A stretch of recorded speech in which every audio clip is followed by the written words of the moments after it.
now is the Harrison County leadoff hitter, the second baseman, Hampton on the year, coming into yesterday's game, had 109 at-bats, hitting .376 on the season with 7 home runs and 26 RBIs. Yesterday, Brent was 1 for 3 with a base hit to lead off the game. Also had a walk and scored a run, but not the kind of guy that you normally see in a leadoff spot. Doesn't necessarily work the pitcher for a lot of pitches, doesn't draw a lot of walks, but certainly has been effective in the last half of the season out of that leadoff spot. The right-hander stands in against the left-hander throwing Brent Lynch, and we're about ready to get this one underway. Lynch looks in to get the sign from his catcher, who appears to be taking the signs from the dugout. And now time is called as Hampton waited a while and decided that was long enough. The pitch was delivered to the plate, but Charlie, either one of these teams will get their signs from just the catcher. The bench calls all the pitches. Now the first pitch from Lynch is taken for a called strike from the inside corner at the knees, and this game is underway. We have the lights on here. Been raining this morning, very doubtful that earlier this morning that this game would even get started, let alone completed. Called strike 2, pitch on the same part of the plate. Hampton quickly down 0-2. Just a slight breeze should have no effect on the game today. This field, 340 down the lines, left and right, 385 to dead center field with an 8-foot fence all the way around. Swinging a ground ball towards second, moving over the first baseman, picks it up, and he'll throw to first. Is not in time. Hampton is safe. Andy Wright went over and cut in front of Bishop, the second baseman, and that caused Lynch to have to cover the bag, and he got a late break from the mound because that looked like the second baseman's ball all the way off the bat. Well, it was the second baseman's ball, as you said, Charlie. Early in the game, both teams, I'm sure, excited, and the first baseman just went after a ball he shouldn't have attempted to catch, but that gives the Reds a leadoff run. Score that in here. Number 17, Matt Vincent. Once again, Charlie, we're in a bunting situation. Let's see how the Reds handle it. Well, yesterday, Matt Vincent sacrificed in the very first inning, as the Reds had 3 sacrifices in the first 2 innings, scoring 5 times in that second inning. And Vincent squares to bunt, pops it up, and getting underneath of it and making the play right along the third base line is Larry Thomas, and there's 1 down. Well, as good a team as PRP is, the Reds are going to have to execute sacrifice situations, and Matt just got under that one a little bit. Third baseman made a nice play. And Vincent was hitting .376 on the season coming into the championship game, and that brings up Scott Fryman, the Harrison County catcher. Fryman, 504 on the season with 30 RBIs, 13 home runs, tied with the team lead in that department. Here's a throw over to first, and Hampton back standing. Coach Whitaker does something that very few teams do. When a left-handed pitcher is on the mound for the opponent, he sometimes gives them a signal when they can break. Third pitch delivered is a called strike. Breaking pitch for Scott Fryman.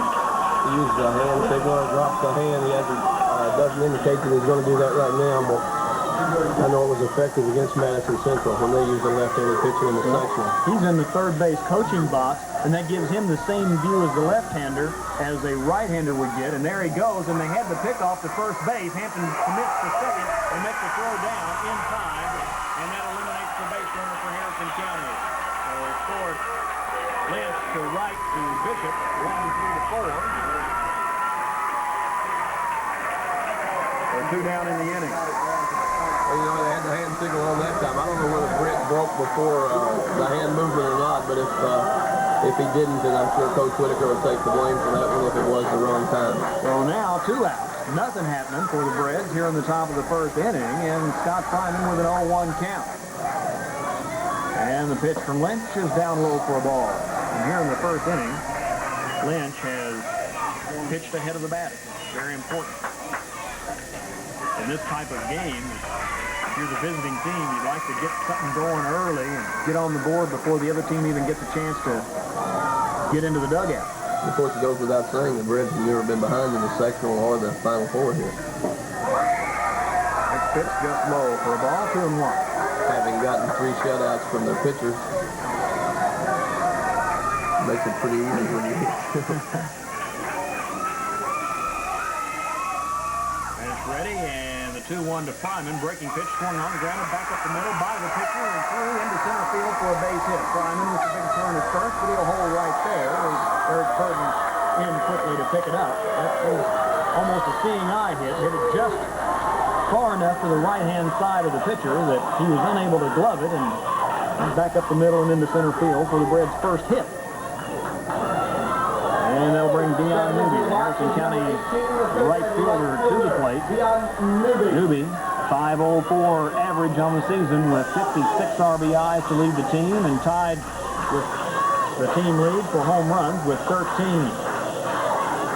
Glacier Ridge Park, Lynch on the mound. Chris Powell behind the plate. First base, Andy Wright. Dusty Bishop at second. Larry Thomas at third. The first pitch is in the dirt. Brings back memories of the play we saw last night. Yeah.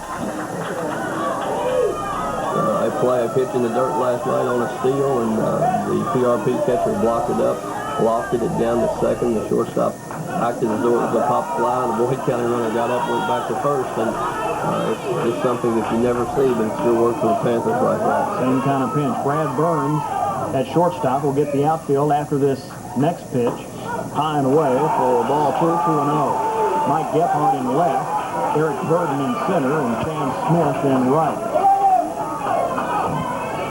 For the Panthers at Glacier Ridge Park, as Dion Newby stands in with a runner at first and 2 outs here in the top of the first. And the pitch from Lynch is a check swing.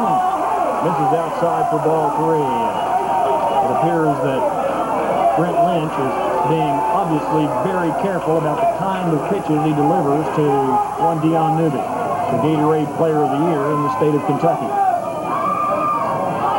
He didn't want to be too careful because the guy that's been on a tear of late is standing in the on-deck circle. Swing and a miss as Newby had the green light. He went for it all in that swing. Darrell Cole, standing on deck, has really been one of the players that's given this Harrison County team a lift in the last 3 weeks. Here's the 3-1 to Newby. Swung through and missed. Pitch up high. Dion has good power, and this gives a 3-2 count. We'll get Scott Fryman started at first base, so if he can hit one in the gap, the Braves might get on the board here in the first inning. Well, the best combination of speed that the Braves have, standing at first base and at home plate right now, and Scott Fryman and Dion Newby. Anything hitting the gap would have to be hit hard to get through, as this outfield is rather soggy from all the rain here at Owensboro. Swing and a little pop-up over the infield and into right center field. Fryman will round second and come on to third. Pitch appeared to jam Newby a bit, but he is, as you said, very strong, and he got around on it just enough to get it over second baseman Dusty Bishop's head and into right center field for the Braves' second base hit of the inning. So the Braves have had 3 runners, but still haven't come up with a run yet, as Hampton led off by reaching on an error, but was thrown out trying to steal second after Vincent popped out. Actually, Vincent popped out before that, trying to sacrifice Hampton over. 2 outs and nothing going on. A Scott Fryman single, and now Dion Newby flare into right center for Darrell Cole, who stands in. Cole hitting .504 on the season for the Braves. And the first pitch to him is a called strike. Charlie got a predicament here for Coach Whitaker in that he's got favorite first and third situation, but his hottest hitter is up at this time, so interesting speed on the bases. Decision time. Newby with 34 stolen bases on the year normally would be off to second base. They may not have him going because they certainly don't want to take the bat out of Darrell Cole's hands, and Cole takes down low for a ball, and then Newby takes off on that delayed steal and doesn't draw a throw as he just trots into second base. Probably won't give him a steal on that. Well, the Braves with runners at second and third now, and that does open up first base. Doug Martin is standing in the on-deck circle for Harrison County. 2 outs here in the top of the first inning. A base hit of any distance here, though, to give the Braves a quick early lead. Bench delivers. Up high for ball 2-1. I'm not sure that Glacier Ridge Park, and I'm sure they've scouted Harrison County, I'm not sure that they're too awfully upset with this situation with the first base open. They may not give Cole much to hit at. Trying to get down to Doug Martin in the 6th spot in the batting order. As Lynch delivers, swing, and a flare down the right side, but well fouled. As Cole went the other way with that one. And the count evens at 2-2. The Reds haven't hit the ball hard here in the inning, but have 2 base hits, and that was not a hard hit ball either, but had it been down the line about 5 or 6 more yards toward fair territory, it would have been 2. You know, Dion's hit was an aluminum bat hit. If it had been a wooden bat, it would have probably been a broken bat to pop up the second, but thank goodness for him that they're using aluminum bats. It's all high schools do nowadays. Oh, Brent Lynch in a bit of a jam here in the top of the 1st inning. Runners at 2nd and 3rd with 2 outs, and the 2-2 to Darrell Cole is swung through and missed. Fastball up in the eyes, and the strikeout gets Lynch out of the jam. So the Reds in the top of the 1st inning come up with a couple of hits, but they lead 2 as we move to the bottom of the 1st. The KHS AA championship game, 1993. It's Harrison County nothing, and Pleasure Ridge Park coming to bat. For Pleasure Ridge Park, it'll be Dusty Bishop, Eric Burden, and Chris Powell scheduled to hit. Bishop, the second baseman, batting .385 on the season. One of the team leaders among the regulars in the average department. And Pleasure Ridge Park will be facing Harrison County's Brian Brooks, a left-hander. 59 innings pitched this year, has allowed 42 hits, 28 walks, has struck out 59 with a 7-3 record and a 1.80 earned run average. And Brooks' first pitch to the left-handed hitting Pleasure Ridge Park batter is bunted down the first base line, but too hard. Matt Vincent over to pick it up and step on the bag and retire Dusty Bishop easily. He just tried to drag bunt and got too much on. Well, I've been wanting to use this since Yogi said it. It's deja vu all over again. That's the way the Warren Central game started last night. Only it was on a swing, a ground ball to Vincent that he tapped first, so maybe that's a good sign for the Braves. And that brings up center fielder Eric Burden. Burden on the year, hitting .400 and bunts through a strike. And very quickly here, Brian Brooks showing signs of getting ahead of the hitters, and that's got to be a key to his game. Larry Gray in very tight down at third base. The next pitch is taken for a ball, 1-1. The Reds defense, Brian Brooks on the mound, Scott Fryman behind the plate, Matt Vincent at first, Brent Hampton at second, Larry Gray at third, Darrell Cole at short. The outfield after this pitch, swing and a miss on a breaking pitch that had Burden out in front. It's a 1-2 count. Doug Martin is, in fact, in left field after crashing into the left field wall in the final out of the game in the semifinals yesterday and hitting his knee on one of the fence posts out there. He is there. Edwin Cummins in center and Dion Newby in right field as the sun comes through and starts to make an appearance here, and that's a welcome sight. Pitch by Brooks inside for ball 2, 2-2, the count even. One down, bottom of the first inning, no score. Pleasure Ridge Park at the plate. And Eric Burden, the batter. Left-hander. As Brooks delivers the 2-2, swung on, hit towards short, slow roller, in on the grass, picking it up is Cole, and his throw to first is in time. And that was a good play because Pleasure Ridge Park has much speed, and that was just a slow roller. And Darrell Cole again makes the play as he's done so much this season. You know, their first 2 batters, Charlie, both bat left-handed, and they've come out and used their speed in different ways. Both tried to bunt, but that was a very difficult play, and Darrell made an outstanding throw on the ground. So Chris Powell, the catcher, will stand in. Powell on the season has the most at-bats of anybody on this team, 44 hits and 107 at-bats, a .411 average, and he swings and flares one just fair down the third base side. Round second, first, and heading into second, and he'll be there. No, he's it appeared that he was going to be there easily. Then the second baseman, Brent Hampton, got the throw and wheeled and put the tag on, and he thought he had him, and from this vantage point, it looked very close. Well, I think that Brent got the tag down on the bag instead of between the bag and the runner. As he received the ball from Doug Martin, he swiped the ball toward the ground, and I think he actually hit the bag instead of the runner first, and I believe the hand got in. Coach Whitaker out to protest here, but from my vantage point, that's what it looked like. It also looked like a play that could have been called either way because the ball was certainly there in time. Very nice defensive play by Martin to get in on that ball that died out there. This is the guy that threw 6 in the third yesterday. He comes up and throws a rifle from over almost in foul territory. It's right on the money. So a 2-out threat for Pleasure Ridge Park against Boyd County last night in their 7-2 win in the early innings. They just pounded the ball, but hit it right at people. So far in the first inning, have not really hit the ball hard at all, but have a double. And Chris Powell standing at second base with 2 outs, and Mike Gephardt, left fielder, will be at the plate. Right-handed hitter. Charlie, last night Gephardt stroked a double over the left fielder's head the first time he came to bat, so it looked really good. Hitting .330, but he will get the intentional walk here to put runners at first and second. It's definitely a good move, regardless of how it turns out, because he has a left-handed batter facing Brooks, a left-handed thrower. And McGraw, the designated hitter, hitting .321, will stand in.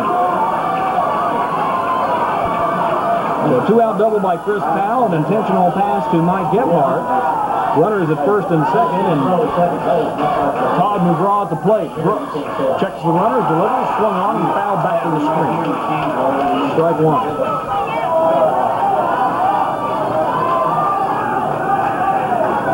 Coach popped out in his face.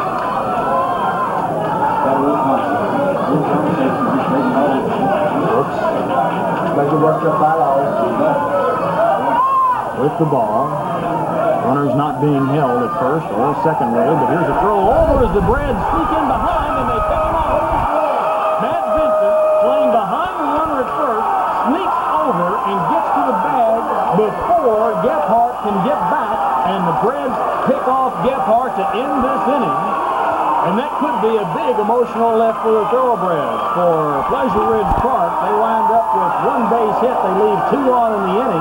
And as we move to the second, Harrison County and Pleasure Ridge Park, no score. That pickoff play at first base that Harrison County ended with was a little off toward the coach's box, and Matt Vincent made a nice play. Actually tagged the man out between his legs, got the tag down between the base and his hand, and so that's one of those special plays that Harrison County runs. So they're up 1-0 on the special for the day. Harrison County, it'll be 6, 7, and 8. Doug Martin, Larry Gray, and Scott Fields. Martin, the left fielder, was pitched in yesterday's game, 6 1/3 innings. Swing and a fly ball down the line, right side, drifting foul, and Smith will not have a play.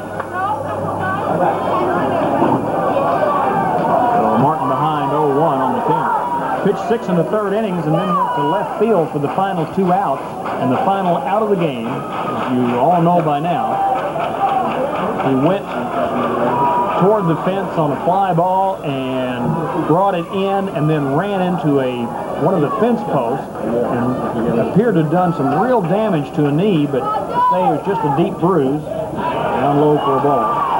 And it's 1-1. And of all the things that could have happened in that particular play, just doesn't seem possible after that kind of a crash that he could be in today's game. Here's the 1-1. Swung on, ground ball, snagged by Lynch. Takes a couple of steps toward first base and delivers to Andy right in time, and there's 1 down. 1-3 if you're scoring, and that brings up third baseman Larry Gray. Gray, not used to swinging the bat, of course, had the hand injury a few weeks ago, had stitches in his right hand and was unable to grip the ball at all for a while. Now just has a scar there, the stitches are out. Is hitting today, hitting .261 on the season. You know, Charlie Larry's got a lot of power too. I think he has 5 home runs on the year, and if he can start swinging the bat, it'll be a good advantage for Harrison County. In the dirt for ball 1. This is a much bigger field than the Brads are used to playing on. Next pitch taking something off that one and called strike. The count evens 1-1. Grass infield here at Kentucky Wesleyan College. The base paths looks just like the field on the hilltop for the Harrison County fans, with the exception of the base paths are all grass. There's a lot more room in the foul territory section. Swings through this one, misses, and it's a 1-2 count. 340 down the lines, left and right, 385 to dead center field with about an 8-foot fence. Scoreboard in left center, up above the fence, right in the right-hander's power out. Inside for a ball, and the count evens 2 balls, 2 strikes. On Larry Gray with Scott Field standing on deck. Sort of an interesting alignment for PRP. Shortstop playing a couple, 3 steps in on the dirt. Second baseman back on the outfield grass. Next pitch is swung on, hit off the end of the bat. Slow roller on the right side. First baseman has it right and can't get it to his pitcher. It's dropped and goes into right field, and Larry Gray is safe. And that's twice at Pleasure Ridge Park, who seems like a very sound team yesterday, have blown the play at first base today. Well, that play a little easier than the first play. Brent Hampton with better speed than Larry Gray, but seemingly they had it executed and it just came out of pitcher Brent Lynch's glove at the last second. What Harrison County has done through the tournament has made other teams pay for their errors. The Reds have not committed an error through the region or sectional. This is the second error of the day for Pleasure Ridge Park. 1 out in the inning. Let's see if the Reds can take advantage here. As Lynch delivers, squaring to bunt field, pulls back and takes high for a ball.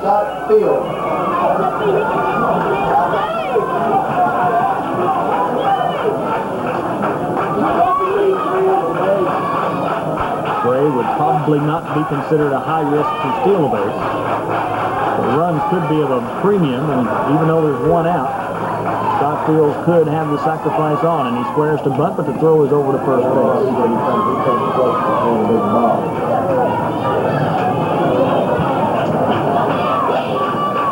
Right-handed hitting Fields out, taking with the head coach Matt Whitaker is down in the third base coaching box, with the side, back in from the stretch, and checks the runner to the plate. It's bunted and popped up again, and getting underneath of it, making a nice diving play, is the pitcher Brent Lynch. And that is the second time in 2 innings that the Reds have failed to get a sacrifice down. Yesterday, they had 3 sacrifices in the first 2 innings.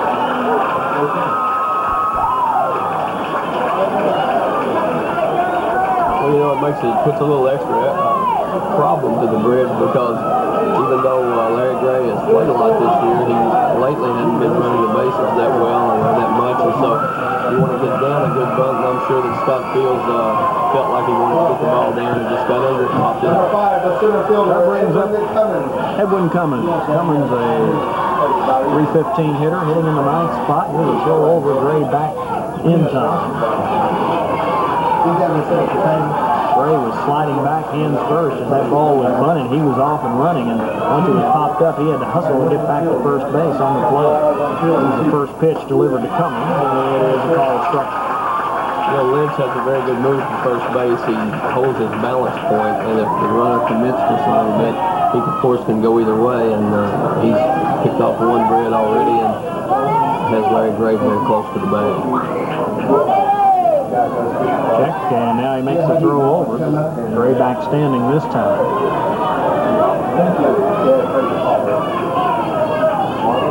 2 outs here in the top of the second inning, no score. Championship game. KHSAA. Here's the pitch to the plate. Swung through. Cummins down 0-2. Lynch looks as though he has very good control of the fastball. Similar to Doug Martin yesterday for Harrison County, he hasn't thrown one down the middle all day. He's got it on the outside black, and makes it very difficult for the hitter. Lynch gets the signal, checks the runner at first, and the 0-2 to the plate is swung on and fouled back to the plate. The count remains 0-2 on the Harrison County center fielder. Off and running with a pitch makes his way back to first base.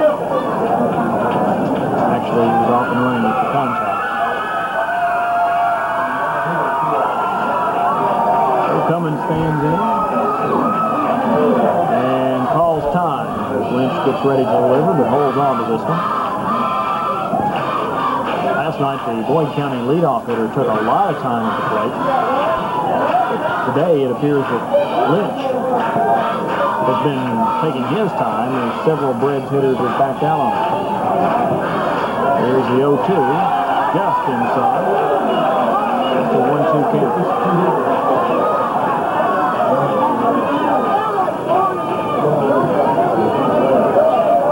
Out looking down third base way to get the sign straight. There's 2 strikes on him. It can't be a hole. Swing foul tip into the mid on Chris Powell for the second strikeout of the day for Brent Lynch, and the inning is over. Harrison County in the inning. No runs, no hits, 1 Pleasure Ridge Park error. We move to the bottom of the second inning. Harrison County and Pleasure Ridge Park, no score.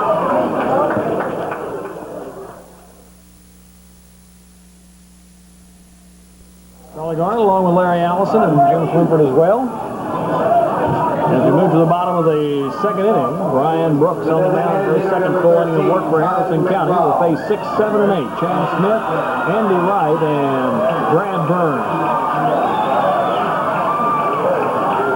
Excuse me, we go back to the 5th hitter, so it'll be designated hitter Todd McGraw, 5, 6, and 7. Chad Smith and Andy Wright.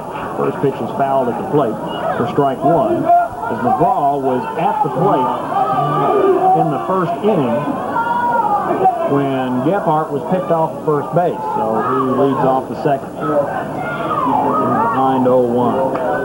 Thank you, Jim. Knew we had a spotter here. Left-handed hitter, McGraw.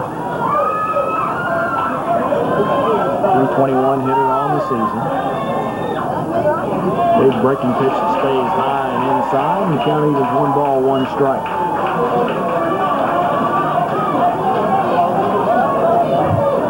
No score. Bottom of the second inning.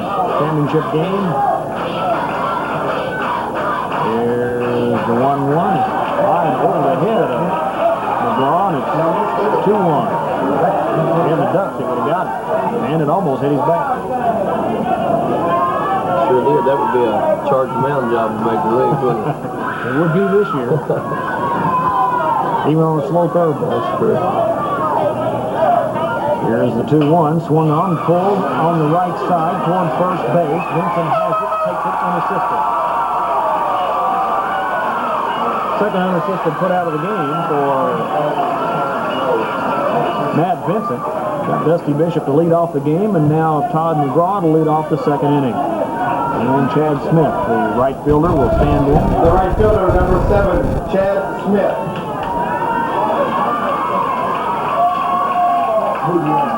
Smith had a couple of hits last night, Charlie, against Boyd County. Also has good speed, as most of the Panthers do. 370 average, right-handed hitter. Wears number 7.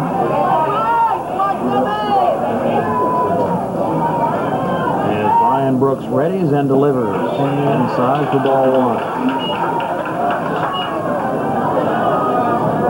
Brian had a 2-out problem in the first inning after getting Bishop and Burden. Powell with that double.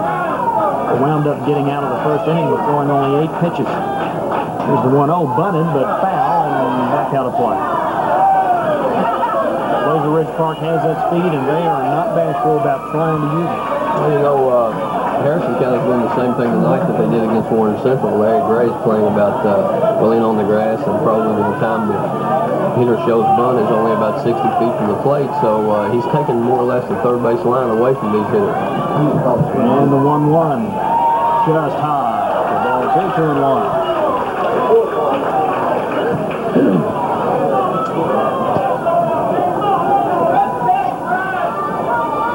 Catcher Scott Fryman really framed that last pitch, trying to bring it down just a bit and held it there for the umpire to get a good look at it, but didn't get the call.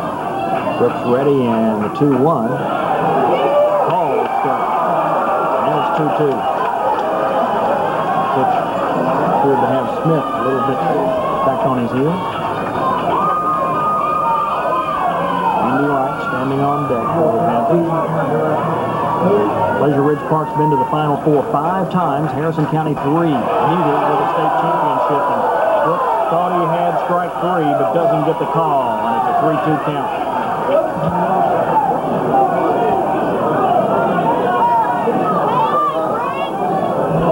Coach Matt Whitaker over in the first base dugout, a little upset as well that he didn't get the call. And Brooks doesn't react much.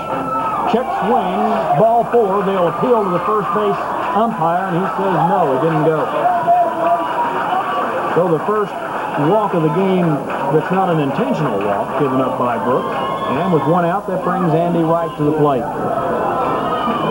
Wright hitting .292, 14 of 48, so not a lot of plate appearances officially this year.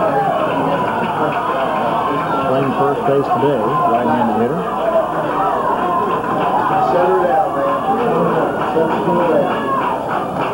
Vincent holding the runner at first. When they got the pickoff in the first inning, to end the first inning, Vincent wasn't holding the runner on. He was playing behind, and it was that timing play. First pitch down low for a ball. Lyman blocks it down. Runners don't advance.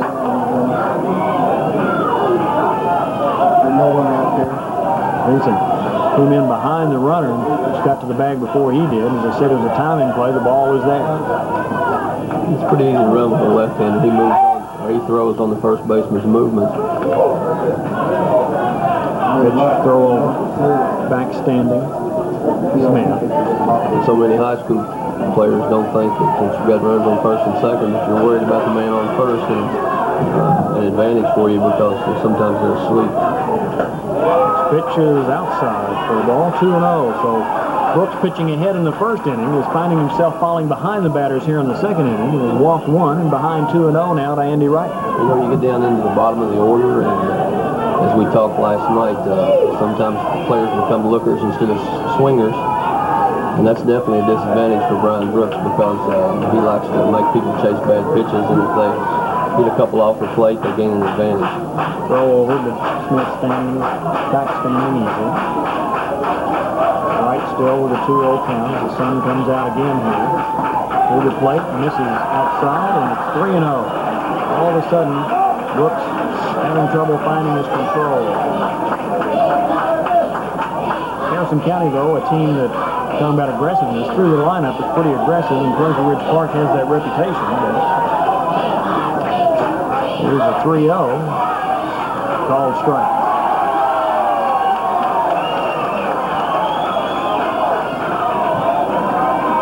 Brad Burns, the shortstop, on deck.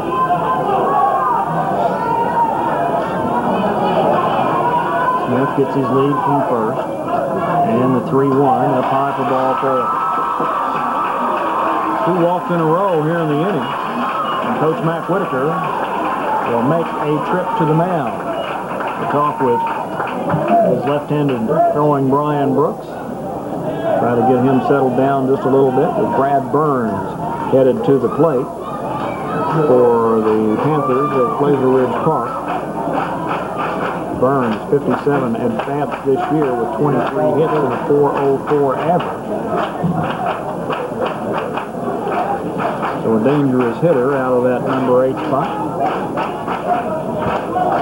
Burns was 1 for 3 last night against Boyd County.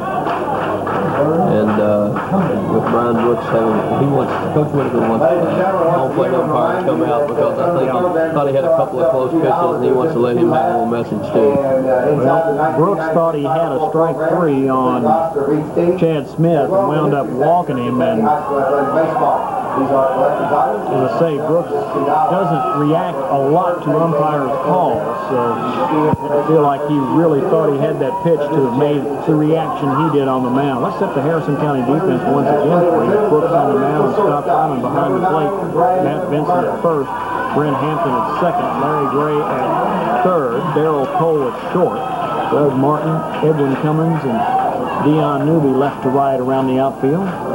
As Burns now ready to stand in. 1 out, runners at first and second for Pleasure Ridge Park. So a second inning threat here for the Panthers as Brooks readies and delivers. And the pitch is down low for a ball. Charlie, do you think the lights are having any effect? I don't think they're having much. Beautiful sunshine and the lights are on. Burns squared the bunt but pulled back quickly when he saw that pitch was going to be low. See how the Braves play it. You got Vincent now over holding the runner on. Now charging as the bunt is down on the first base side. Vincent will have to play it, and his play will be to first with Hampton covering. And that puts 2 runners in scoring position for Pleasure Ridge Park. Score that one 1-4 on the sack. Harrison kind of had the wheel play on that time with the shortstop covering third, and it was just an excellent bunt by Burns to get the ball up the first baseline, and the only play Harrison kind of had was the first base. So defensively, Pleasure Ridge Park has failed to execute twice on plays at first base on the infield, but the Braves did not make them take advantage, and have failed to get 2 sacrifices down themselves. Pleasure Ridge Park here gets a sacrifice down, and their number 9 hitter in the lineup, third baseman Larry Thomas, stands in, and he swings and skies one towards shallow right field. Newby appears to have it measured, and does, and the inning is over. So Pleasure Ridge Park, no runs, no hits. They leave 2, picking up a couple of walks in the inning, but as we move to the third, Harrison County and Pleasure Ridge Park, no score.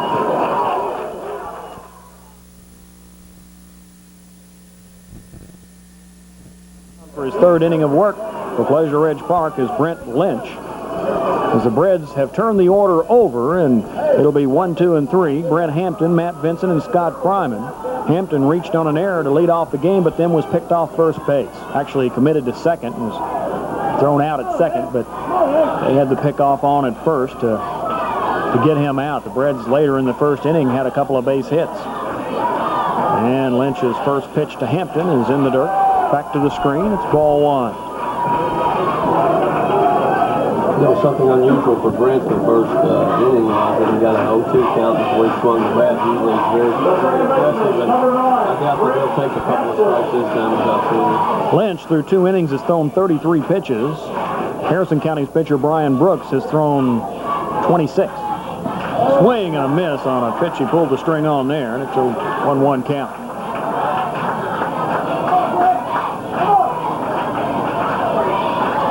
Hampton back in, and Lynch backs off. Now he's back and ready. And the 1-1 to Hampton is swung on, grounded towards short. Up with it is Burns. The throw to first is in time to Andy White. There's 1 down.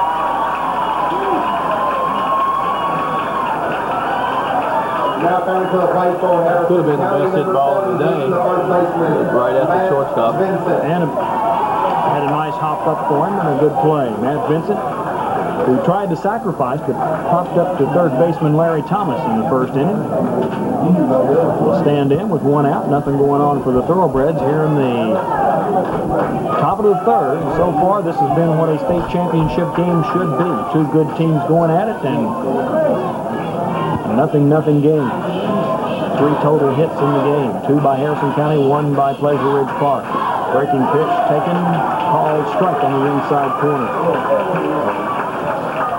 This game could come down to one of these left-handers who they either line up coming up with a big hit, because right now they're at a disadvantage with the southpaws on the mound. Lynch delivers, and the fastball is taken down low for ball 1. 1-1. Set the Pleasure Ridge Park defense one more time for you. Lynch on the mound. Chris Powell behind the plate. Andy Wright at first. Dusty Bishop at second. Larry Thomas at third. Brad Burns at short. The outfield from left to right, Mike Gephardt, Eric Burden, and Chad Smith. The next pitch is up high. It's 2-1.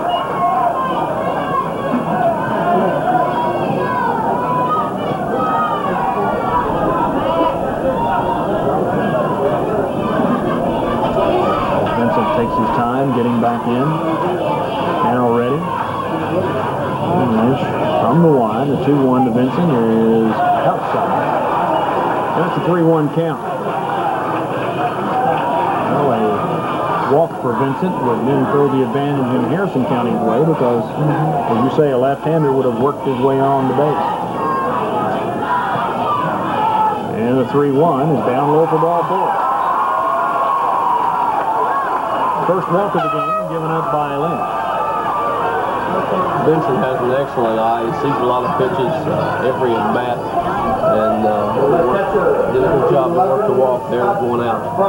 And Scott Fryman, who The first base hit of the game in the first inning. Ground ball back up the middle, just getting by pitcher Brent Lynch, and then on into center field. Wound up at third base. The inning was over. Vincent could lead over at first, and Lynch steps off. Now back and ready as Fryman steps in. And the throw over. Vincent back easily.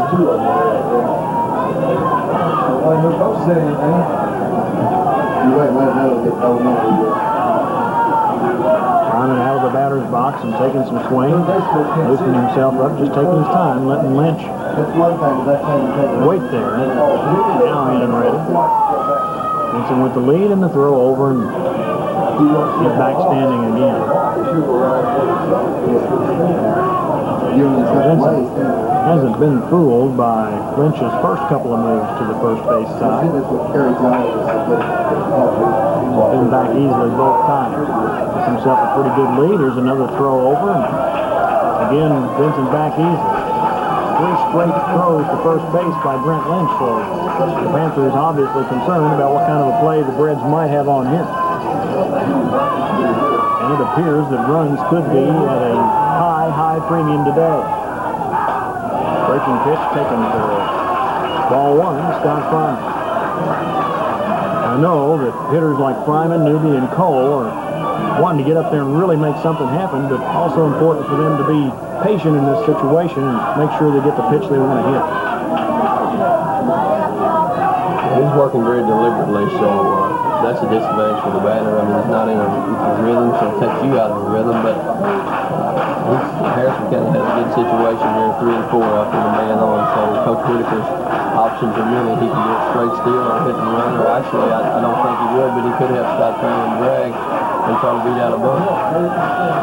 First baseman holding the runner at first. Swing and a miss. Fryman had a big cut at that one. The count evens 1 ball, 1 strike.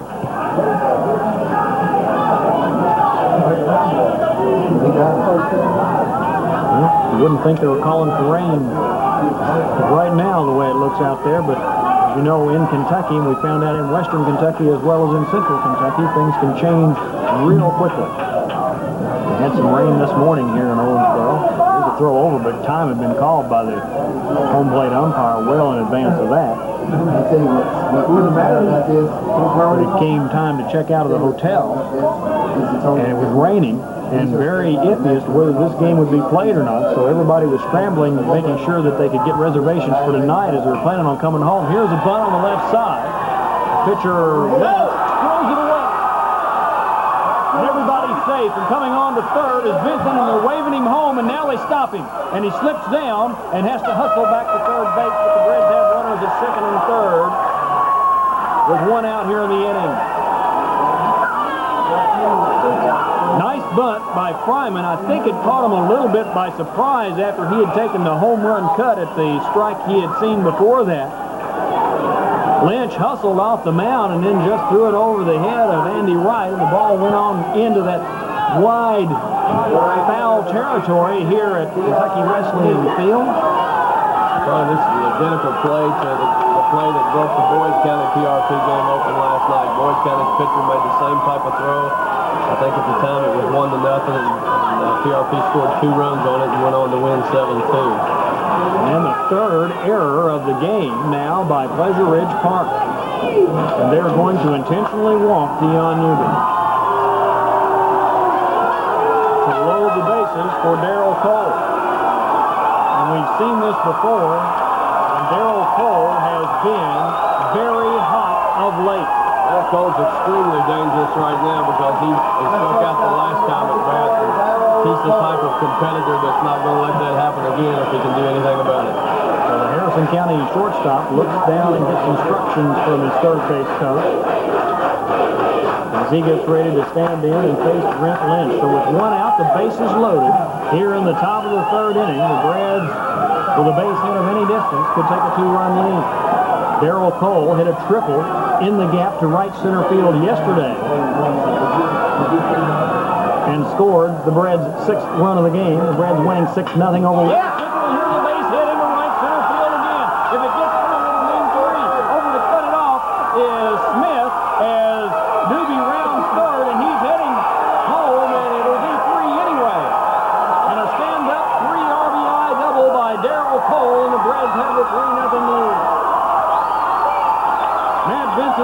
from third. Scott Fryman scores from second.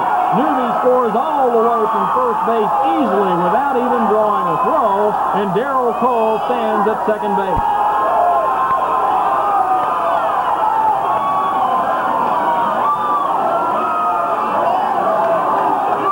And some of the coaches for Pleasure Ridge Park out on the field, and now the Harrison County head coach and the Pleasure Ridge Park head coach are going at it.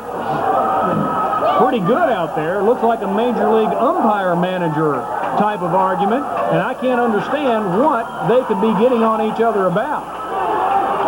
Started as the pitching coach for PRP went out to the mound. The pitcher told him something, pointed to Coach Whitaker, and the head coach Bill Miller came out of the dugout, and Coach Whitaker and Coach Miller were nose to nose for a while. Or might I say nose to chin, Coach Miller being a little taller. And I don't know what's going to be the outcome here. Well, there'll be a little delay in the game as the umpires take the managers and players back to their respective dugouts and explain to them exactly what has happened and what is going to happen. And the umpire from Mount Sterling, Bart Risen, having a real conversation with Mac Whitaker right now, standing in the third base coaching box. Bart Risen at third base. Umpire. And it'll be real interesting after this one's over to find out what that entire argument was about. Let's go back to the baseball aspect of it. Darrell Cole with a big hit, a big double. Darrell hadn't made up his mind where he's going to school, but you know, the people around Harrison County know everything about it. This young man should be playing college ball somewhere. But a runner interference call on the runner who was at second. The runner who was at third had to go back to third. The runner at second was called out. The base hit was awarded, so they had runners on the corners with 2 outs and wound up not scoring in the inning. And this pitch to Martin way inside, taken for a ball.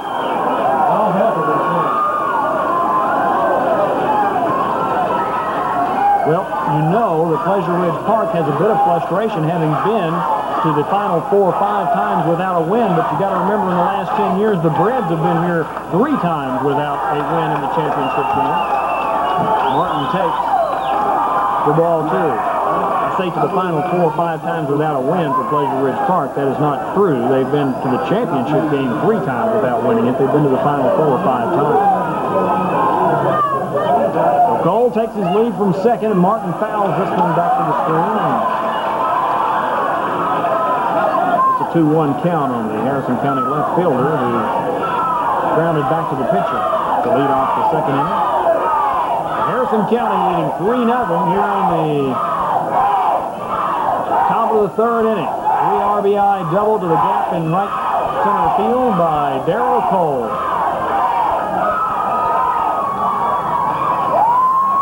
Check of the runner and a fake throw back to second base by Brent Lynch. If anybody but Deion Newby on first base, it would be a 2 RBI double, wouldn't it?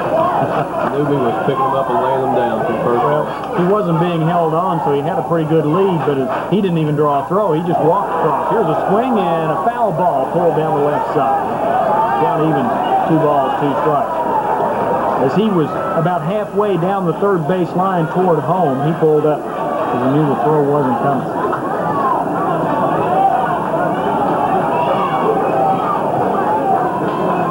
Doug Martin's got to go into a battling situation now. He doesn't like to face his curveball, so we'll see what he gets.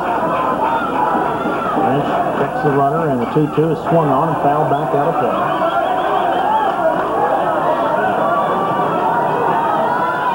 Martin yesterday, in his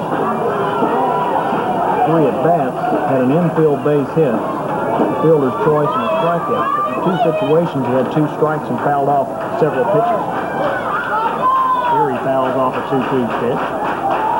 Count remains the same. And to the plate, just low for ball 3, 3-2.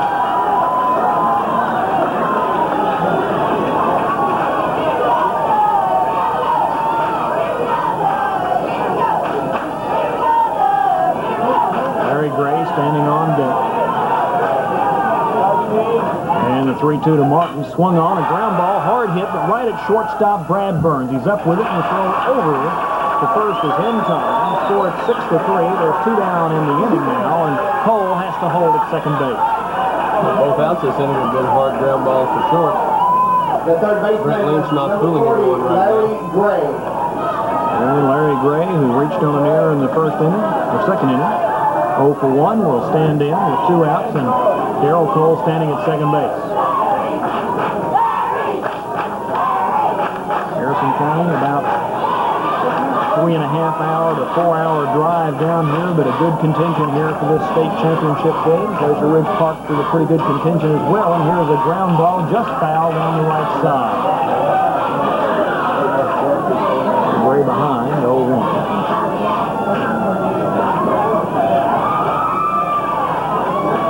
It's a big run for the Reds if they can score a call from second base, give them a 4-run lead. And nothing short of a grand slam and tie the game.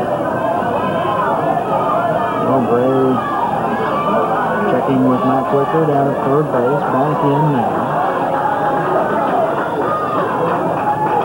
Lynch a long look here, gets the sign, stretch, checks the runner at second, and Gray calls time. Gray delivers the pitch on the plate anyway. Second baseman Dusty Bishop has been kind of trying to sneak over on several occasions toward the second base bag. Lynch took a long look at him that time. Gray backed out. Now the 0-1 swung on and a hard shot right at second baseman. One hopper to Bishop, and he goes to first in time. But the Reds come up with 3 runs in the inning. They lead one, and as we move to the bottom of the third, this KHSAA 93 championship game at Harrison County 3, Pleasure Ridge Park 0. Bishop is grounded out unassisted to first baseman Matt Vincent in the first inning to lead things off. Will be ready to stand in. Face Brian Brooks. Left-hander against left-hander here in the bottom of the third inning with Harrison County opening up a 3-run lead. Swing and foul back. Out of play. Bishop tried to slash bunt there. Even though Larry Gray's playing about 70 feet from home plate, he squared around as if to bunt to get Gray to charge, and then took a cut at the ball and fouled it back. We talked about how runs could be at a premium, and so far Pleasure Ridge Park with only 1 hit on the day, so unable to use their speed as of yet, even though they've drawn some walks. Inside for a ball. The county was 1 ball, 1 strike on Bishop.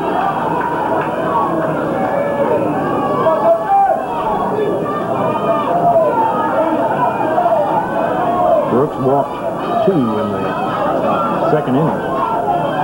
And the next pitch just misses outside. It's a 2-1 count. I was really surprised that PRP came out and bunted the first pitch and first go-around, and I thought they would look at some pitches, and it seems to be Bishop's doing that this time around. And the 2-1 is swung on and pulled just foul on the first base side. Down even to 2 balls, 2 strikes. In the top of that third, after Hampton grounded out to short, Vincent drew the walk. Fryman reaches on the error by pitcher Brent Lynch, the 3rd error of the day at Pleasure Ridge Park. Then the intentional walk to Dion Newby to load the bases for Darrell Cole, who hit one in the gap in right center field for 3 RBI doubles. Here's a pitch, just misses for ball 3. And again, Brian Brooks thought he had the call, and so did the Harrison County fans. They react to that pitch that was called a ball out of the strike zone. Cole hit one in almost the same spot yesterday. It got through and went to the fence. Right fielder Chad Smith cut that one off. Here's a swing and a flare toward left, and that'll drop for a base hit. Over to cut it off is Martin, and here comes the runner to second, and he will beat the throw. The outfield very soggy, but it appeared that Martin would be there in time to hold Bishop to a single, but Bishop did not hesitate at all, rounding first and aggressively into second base and in there in plenty of time. So there's another situation where a borderline pitch, called the ball, and the next pitch is hit for a double in the left center. I believe Bob Coons is a one-time minor league official, so if he was an umpire, he's probably going to have a little lower strike zone than most umpires. Eric Burden, who grounded out to short, to stand in, so Pleasure Ridge Park wastes no time getting something started. Here's a swing and a foul on the left side, and it'll get out of play. Red scored 3 times in the top of the third, and the leadoff man for Pleasure Ridge Park opens up the bottom of the third with a double. The center fielder. The hit by Bishop was very good in his behalf because he was thinking double all the way. Had he trotted down to first base, he probably would have had only a single, but showed his good speed that we've talked about before and legged it into a double. Left-handed hitting Burden stands in. So each team has gotten a left-handed hitter on base in their part of the third inning. Reds wound up scoring 3 runs after they got Matt Benson on. Here goes the runner to third. They try to bunts through it, but the pitch is down low. Fryman doesn't handle it cleanly. And then at third easily is Bishop. And a 2-strike count on Burden. Well, that's aggressiveness at its most because we've got a left-handed batter to plate. No problem for the catcher to throw to third, and yet Bishop got a good jump and stole third. It looks like even though Pleasure Ridge Park is down 3 runs, they have not been aggressive in the early part of this game, and they're saying right now, let's get back to what got us here. You know, Coach Miller's philosophy is probably, as I spoke before, he doesn't feel like he's behind yet because he still has the third inning to get swing bats in. Check of the runner, and the 0-2 swung on, and a flare toward left field. Martin coming on. He has it. The runner tags, but now holds up as the throw comes in. A bullet to Scott Fryman, perfectly placed. And it's a good thing that Bishop held up, even with the great speed. It appears that he would have been nailed had he come in. It was a good throw by Martin. Again, we talked about him throwing 6 in the third yesterday. Didn't seem to affect his arm any because it was a very good throw to the plate. Also a smart move by PRP not trying to score with that being the first out. They still have the same opportunity for a fly ball or a ground ball to score the run. And the number 3 hitter, Chris Powell, stands in. He had a double down the left field line his last time up as he got around on Brooks.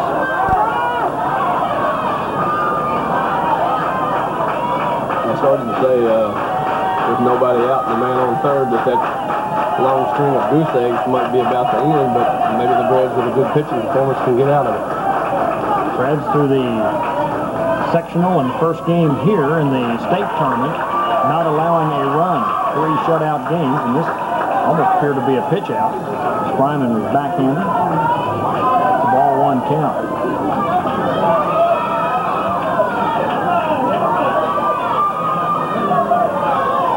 Cleanup hitter Mike Gephardt on deck for Pleasure Ridge Park. 1 out, runner at third base for the Panthers here in the bottom of the third. Swinging a ground ball. Gray has it. The runner's coming home. He gets the throw to Fryman, who puts the tag on for the out. Dusty Bishop was off on contact. Gray, moving to his left, picked it off, made no hesitation, thought nothing of going to first base, came right to Scott Fryman, who was standing and waiting for Dusty Bishop. 5-2 on the fielder's choice. Bishop is cut down. Chris Powell is at first base, so 2 outs and a runner at first. Is a long way from nobody out and a runner at third. Well, you know, Gray playing on the grass as he has the whole game.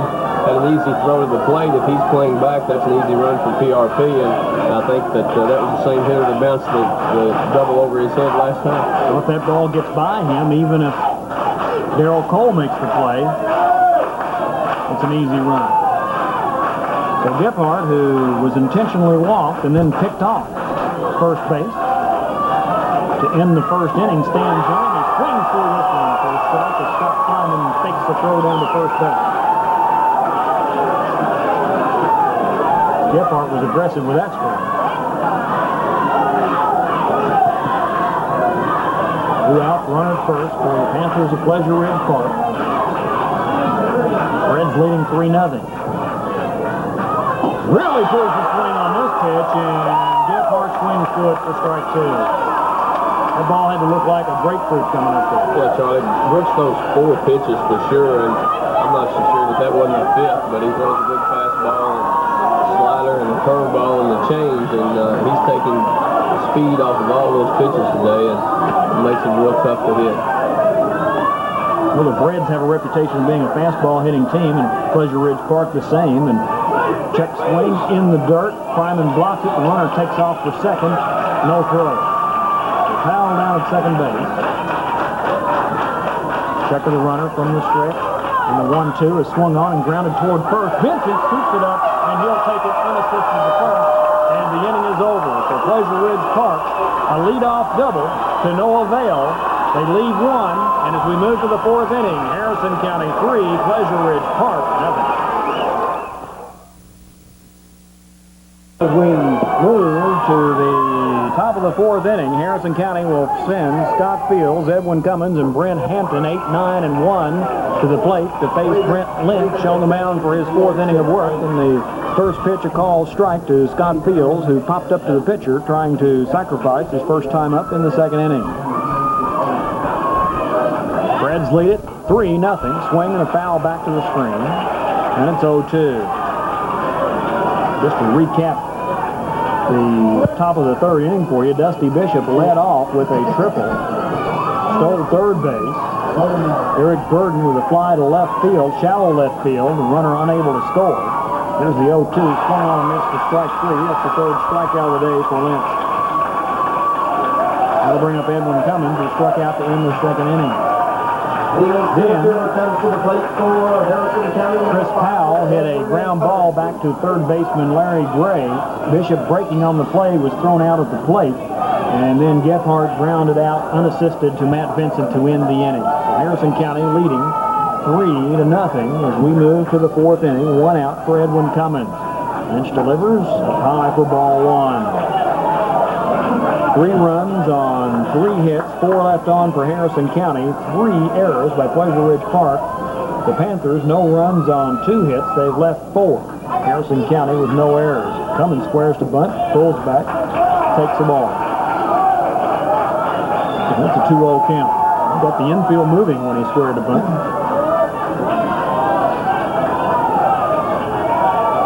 And squares again, pulls back and takes ball 3. 3-0. Through 3 innings, Lynch has thrown 53 pitches. Brian Brooks of Harrison County has thrown 41. Apply for ball 4. It's one of those non-swingers again we talked about before. It makes it tough on the pitcher if they're not aggressive with the bat. Edwin went up that time with all intents and purposes of getting a walk, and it's on first base with 1 out for the Thoroughbreds. And that is the 4th walk given up by Brent Lynch, one of them of the intentional variety. Dion Newby in the last inning, giving Darrell Cole the opportunity to clear the bases with a double and give the Reds the 3-run lead. Check swing, Hampton, but they said he went through. Coach Whitaker's philosophy is that he always tries to get a person in that 9th spot with good speed because it's the guy that's in front of your top of your lineup, and usually in high school that's your better hitters, of course, 1, 2, 3, and Hampton, of course, is no exception for Harrison County. And for Harrison County through the years, they have always had a guy who hits better than 300, it seems like, in that 9th spot. He will not be he will not have the worst batting average on the team. No reflection on whoever's in the 8th spot today or any other day, but that's usually Coach Whitaker's last batter. And a throw over, Cummins back. Hampton behind, 0-1 on the count. Checks with his 3rd base coach, Mac Whitaker, and now stands back in. Might have a little hit and run on here. And the throw to the plate, there goes the runner. The pitch is swung on and popped up into shallow center field. Burden moving on it, has it, and retreating back to first base will be Cummins.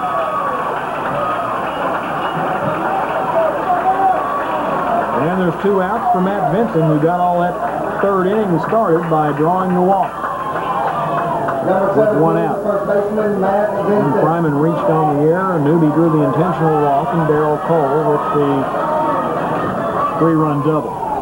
That's a good thing about the bridge in this situation. Vincent will swing the bat this time because there's 2 outs. He may let Cummins have a chance to steal, but he's in there with an entirely different attitude about what he wants to do this time versus the last time when he was trying to get on with a walk. 2 outs with Cummins at first base. Lynch checks and to the plate. A bunt out in front of the plate. Looks like a good one. Up with it. Lynch is throw to first is not in time. It gets through again.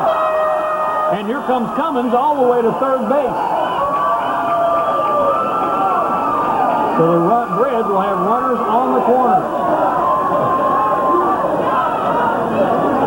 In that situation, he wanted Vincent to go on to second and get the run down and get Cummins a chance to score, but I'm not so sure that that's a bad thing for the Thoroughbreds because he's got number 3, 4, 5 up, and they're all hot hitters for the Breds. And if I'm scoring, I think I give him a base hit. I think he was safe at first anyway. I think it's a hit in the throwing error to move Cummins to third. It'll be the 4th error of the day, and I think all of them have been on Lynch. Once again, this is Coach Whitaker's favorite situation, first and third, so let's see if he puts anything on or if he just lets Scott hit. Limited only in that there are 2 outs, so you can't give up an out for a run here. Outside for a ball for Scott Fryman, who had a base hit back up the middle in the first and reached on the air and scored a run in the third. Charlie, he will tend to do that, though. He'll get Vincent in a run down and have him throw the ball back to the plate and try to get Cummins. I don't think that the 2-out situation is going to impede him in any way. Get to the runner and to Fryman, who takes the call strike. You might see that more likely as you get deeper into the count with Scott Fryman. If he were to go behind, say, 2 strikes or 1-2 count. Might see an early break right here. Big lead, and here they go, trying to get him in the rundown. Now will they get Cummins in the rundown? They make the throw to third and throw it away. Cummins is up. He is headed home. Down to second is Vincent with a big turn, and he'll have to hustle to get back in. And the Reds have their 4th run on the board. Execution, execution, execution. I'll tell you something, it's awful to say this, but you know when you watch Little League and they let the runner go to second all the time, they never make a throw. If I was coaching against Harrison County, I may have to do that simply because the kids aren't used to the situations that they would put you in when they're first and third. And we'll have to give another error to Brent Lynch, who has pitched pretty well, but he has not fielded the position well at all today. You know, one time, I don't recall the hitter, but someone, I'm not sure what it was, anyway, they chopped it back up the middle, and he really didn't stay in front of the ball. He sort of stabbed at it, and I'm not sure really what kind of fielder he happens to be. Scott Fryman still at the plate with a 1-ball, 1-strike count, and Vincent standing at second base in scoring position for the Breds, already with a 4-0 lead here in the 4th. Swing and a line shot right at first baseman Andy Wright, who takes it in the inning, but the Reds come up with another run in the inning without benefit of a base hit, lead 1, and as we move to the bottom of the 4th in the KHSAA championship game for 93, it's Harrison County 4, Pleasure Ridge Park. Pleasure Ridge Park trailing 4-0 will send 5, 6, and 7. Todd McGraw, Chad Smith, and Andy Wright to the plate here in the bottom of the 4th inning. To face Harrison County's Brian Brooks on the mound for his 4th inning of work. Reds have come up with 4 runs on 4 hits and left 5 on, but 4 big errors by Pleasure Ridge Park so far in the game. As McGraw stands in. And the first pitch of the inning from Brooks is a call strike, a breaking pitch that dropped in there.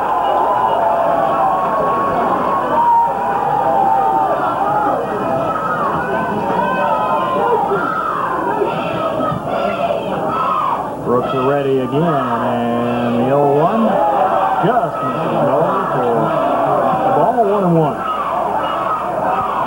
Designated here McGraw, grounded out to first base unassisted to lead off the second inning. He's 0 for 1 on the day. Outside for a ball, 2-0. Matt Benson, the Harrison County first baseman, has had 3 unassisted putouts today. 2 of them to lead off innings and 1 to end one.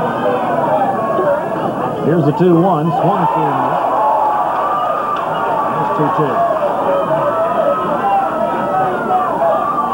Harrison County leading 4-0 here in the bottom of the 4th inning. Over Pleasure Ridge Park. Pleasure Ridge Park is making its 5th trip to the Final Four. Harrison County its 3rd. Neither have taken home the state championship. Outside for ball 3-3-2.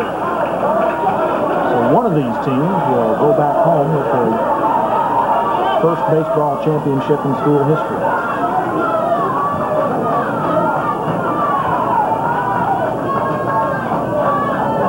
And the 3-2 from Brooks. Call strike 3. Breaking pitch that had McGraw back on his heels. You know, a lot of times you don't throw the 3-2 curveball, but Harrison County throughout the years has always never been afraid to do that, especially with a left-handed hitter there. And Brooks being a left-handed pitcher is an excellent call by Coach Harrington, who calls pitches for the Braves. And that'll bring up Chad Smith, the right fielder, who reached on a walk in the 2nd inning. 2 walks that Brooks gave up in that 2nd. Appeared to have a bit of a control problem there, but since seemed to settle down outside for a ball. One of the things that's been a bit different, Brooks seems to be really just off the plate with his hard stuff and throwing his breaking pitches for strikes. I think Brown's always been about sort of like that. He has trouble controlling the fastball because it moves so much, and he cuts it a lot of times and makes it go outside or inside. And his curveball or his changeup and his slider are more or less strike pitches, and he wants to make you go fishing for the fastball. Missed on the 2nd pitch for ball 2, and the 2-0 to the plate. Up high for ball 3. I think if you had an 85-mile-an-hour fastball, you can go over the plate more with it, but he spots the fastball well when he's on, and he's been on the last 2 or 3 starts.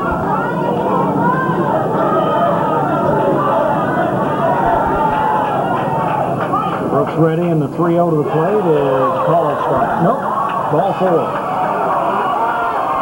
So Smith draws the 1-out walk here in the bottom of the 4th. That is the 4th given up by Brooks. One of them has been intentional, and it looks like we may have a pinch hitter. We have Andre Montgomery coming in. There will be a pinch hitter, Andre Montgomery.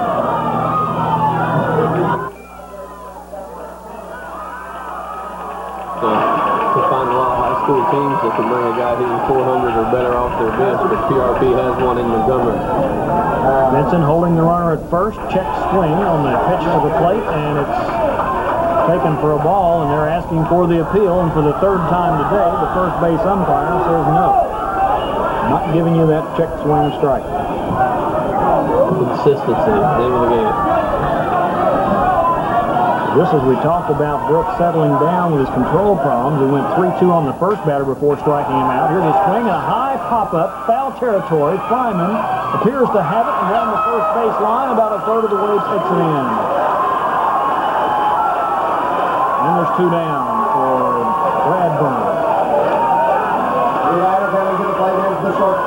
We're looking at the team's statistics at Pleasure Ridge Park. They've got a lot of guys on this team, and they're 34-7 record on the year, 35-7 coming into today's game. But a lot of guys with between 40 and 60 at-bats, which indicates they maybe have done a lot of situations where they've had guys play half games or a lot of different players in the game, swinging a foul back out of play. Powell leads the team with 107 at-bats. Then you look over at Harrison County, you got 129, 117, 113, 109. So there's 4 guys right there with over 100 at-bats in roughly the same number of games, actually a few less. I think a 21-player limit for the tournament. Of course, Harrison County has the same 21 that they had yesterday, and PRP, I think, turned in a different group of names for today's final. So I think that probably play a lot more people than do the Braves. Burns behind 0-1 on the count. Had to sacrifice his first time up, so this is his first official trip to the plate today. 2 RBI. This is for ball 1-1. Big out here for Brian Brooks looking ahead. Burns being the 8th batter in the lineup. He could get Burns and then start out with number 9. Possibly could have to go through the meat of the Pleasure Ridge Park order only one more time. Swing and a top foul. Back to the screen. It's 1-2. There's a change on the outside part of the plate, probably 6 inches off the plate, and he got just a nibble or just a piece of the pitch and fouled it off.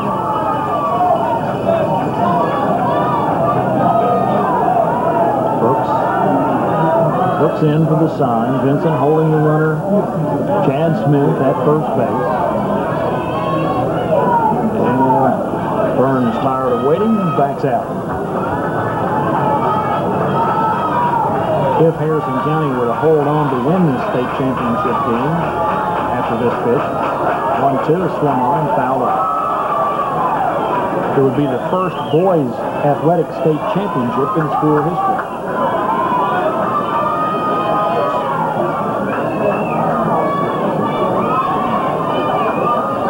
Leading 4-0, the Reds are here in the bottom of the 4th inning. 2 outs for Pleasure Ridge Park with a runner at first base. Throw over. Pleasure Ridge Park has not been in a position today, even though they've had a few base runners, it seems they've not really been in a position where they've been able to use their trademark speed and aggressiveness on the base path.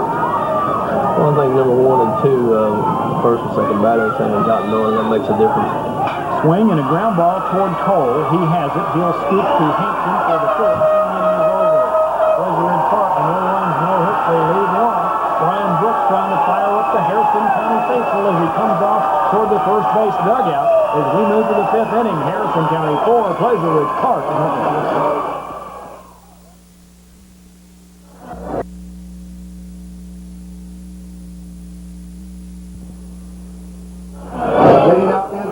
One more run, but it'd really be big. We talked about Cole being on second earlier in the game, and if he could score and make it a 4-run lead, how important it would be. But if you think back to yesterday's game, and the Franklin Central player Smith who hit the ball almost out of the park with a, I think the Reds had a 6-run lead at that time. So, but anything can happen when you get the bases loaded and a big stick up. So 1 run here would be big. Lynch ready on the mound for his 5th inning of work, and his first pitch to Newby misses for a ball. Through 4 innings of work, Brian Brooks has thrown 58 pitches for Harrison County. Lynch for Pleasure Ridge Park, 66 pitches. Newby swings and fouls this one back to the screen, and the count even. 1 ball, 1 strike. Newby, Cole, and Martin scheduled here in the 5th for Harrison County. 7 inning scheduled affair. Swing and a miss. And it's 1-2. This is the position Pleasure Ridge Park wanted to have Newby in all day. Either leading off an inning or at the plate with nothing going on for the Thoroughbreds. They got him up there in a damaging situation the last time he was up and intentionally walked him. Which delivers the 1-2. Swung on and foul back out of play. Count remains the same. 4-inning total. Harrison County 4 innings, 4 hits. They've left 5. 4 costly Pleasure Ridge Park area. The Panthers, no runs on 2 hits. They've left 5, and Harrison County's not committed an error as of yet. Second pitch stays wide. Count evens 2 balls, 2 strikes.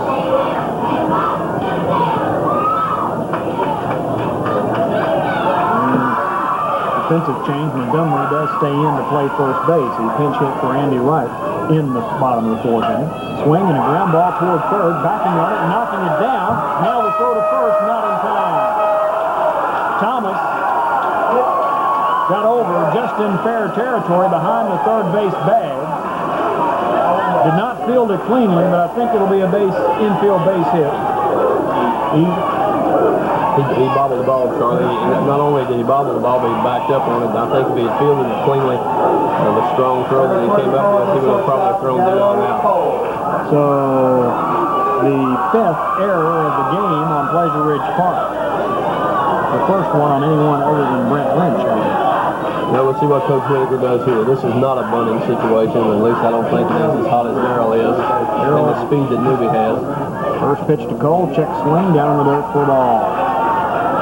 Well, another interesting situation. Newby, with all the stolen bases he's had on the year, you really don't want to open up first base in this situation and maybe take the bat out of Darrell Cole's hand.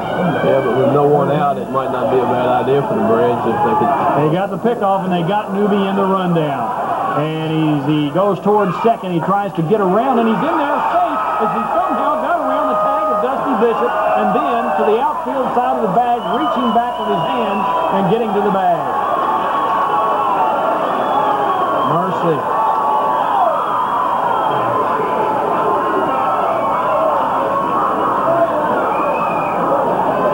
And then the umpire has to give a rather lengthy explanation as to why he didn't get the out call. And Darrell Cole will show you why he's a team player right here. He'll take a crack at the right field side and try to move Newby over in this situation if Coach Whitaker doesn't ask him to bunt. It's a different situation as far as bunting now because you can move Newby to third with one out. The right field side has been good to Darrell Cole in the last 2 days. A triple and a 3 RBI double. Quick throw back to second, but Newby back easily. He didn't draw the throw, actually. Here's the 1-0 to Cole. Swung through and missed. That's a 1-1 count. Reds leading 4-0. Looking for more here in the 5th inning with Newby reaching on the Larry Thomas error at third base. Darrell might fake bunt here and get the third baseman in charge and Newby steal if he goes in. And there's a throw back to second, and Newby in, and the ball gets into center field. Newby up and coming to third. Here's the throw. Newby dives in front of it. It gets through, and now he'll come home. And the throw to home is in time. They got him. It looked like that maybe Newby did not hit the dirt as quickly as he could have, and they got the tag on. So they did not execute Pleasure Ridge Park twice on that play, but still came up with the out. I give Brent Lynch all the credit on that play. And the throw to third, he was doing his job backing up third, and then with all the throwing problems he's had throughout the game, threw a strike to the plate to nail Newby. So now the bases are empty for Darrell Cole with 1 out. And Lynch backs off before he delivers the next pitch. If that's something that can give Pleasure Ridge Park a little emotional look and get something going their way. Swing and a drive down the line toward left field, and it hits the wall. Around first and headed for second with a stand-up double is Darrell Cole, as he got around on that Brent Lynch pitch and got it all right down the line, and it hit the lower section of the fence right below the 340 marker. There's a lot of Major League parks that's out there because a lot of them have 330 distances down the line, and Cole really hit that ball well. I thought when he hit it, it was out here. And Doug Martin, who is 0 for 2 on the day, he's rounded back to the pitcher and grounded to short.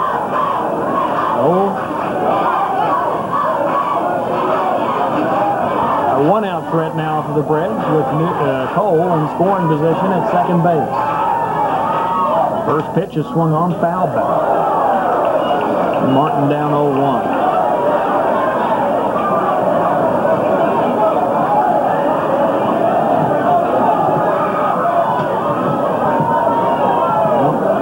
Certainly baseball is the game that lends itself to second guessing, but a lot of people could be playing it a what-if game right now.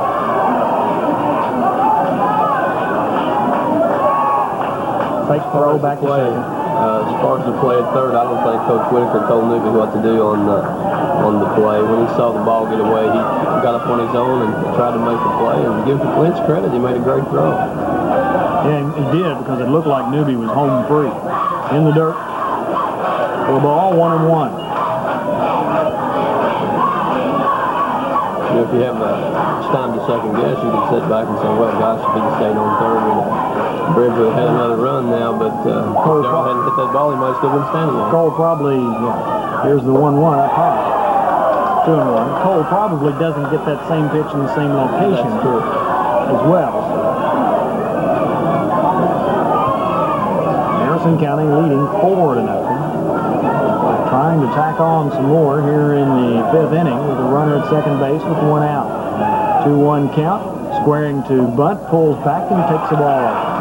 I think Martin was taking a strike all the way. I think he just was showing that bunt to try to distract Lynch a bit. And he was waving the bat a little too much. Here's a 3-1. Swung through and missed. Pitch up in the eye. And it goes 3-2. Which it might have been ball 4. I wonder why you take a 2-1 pitch and swing a 3-1 pitch. Because you say obviously he was taken because he squared the bunt and pulled back. Here's the throw. They throw back to second and another high throw that shortstop Brad Burns has to bring down. Well, as the commercial goes, especially when you're talking about the thoroughbreds, YSY. Here's the 3-2. Call strike 3 on the inside corner. Fourth strikeout of the day for Brent Lynch. And Larry Gray will stand in now with 2 outs. He reached on an error in the second and grounded out to second. Number 40, the third baseman. And the third. Larry's got some good swings in today. We talked about earlier not having many at-bats due to his hand injury, but he's got a big run standing out there at second base if he can deliver. Lynch from the stretch checks Cole at second base, and the off-speed pitch misses away for ball 1. Gray out, looking down toward third base, takes a couple of swings. And the 1-0 to Gray is swung on, a fly ball towards center. Burden appears to have it measured. A few steps in and takes it in for the out. The Reds get a leadoff runner on, and then a double by Darrell Cole, but don't get any runs across the plate in this KHFAA championship game for 1993 as we move to the bottom of the 5th inning. It's Harrison County 4, Pleasure Ridge Park nothing. Reds looking for their first baseball state championship, as is Pleasure Ridge Park. Right now, Harrison County leading 4-0, and Brooks ready to go here in the bottom of the 5th. Thomas stands in, and the first pitch is swung through and missed.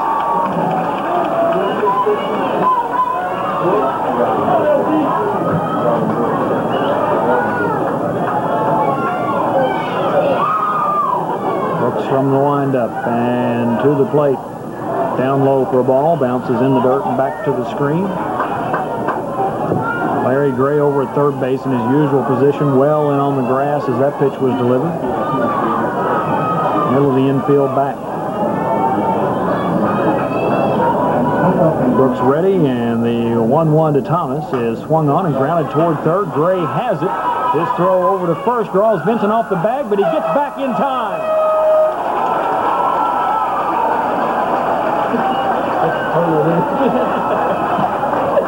Charlie, we almost saw our airless string come to an end. Larry's throw almost pulled, well, it did pull Vincent off the back, but as you said, got back in time.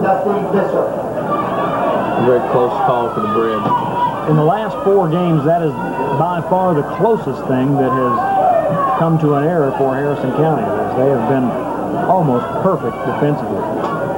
So 1 down for Dusty Bishop back to the top of the order, and left-hander grounded out to first and double into left center his last time up. One of only 2 Pleasure Ridge Park hits.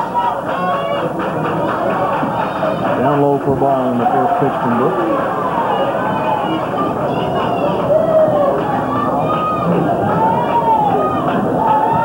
Right now, every time that Brian Brooks can get through this part of the order without somebody getting on, swing and a fly ball towards center field, bouncing on it.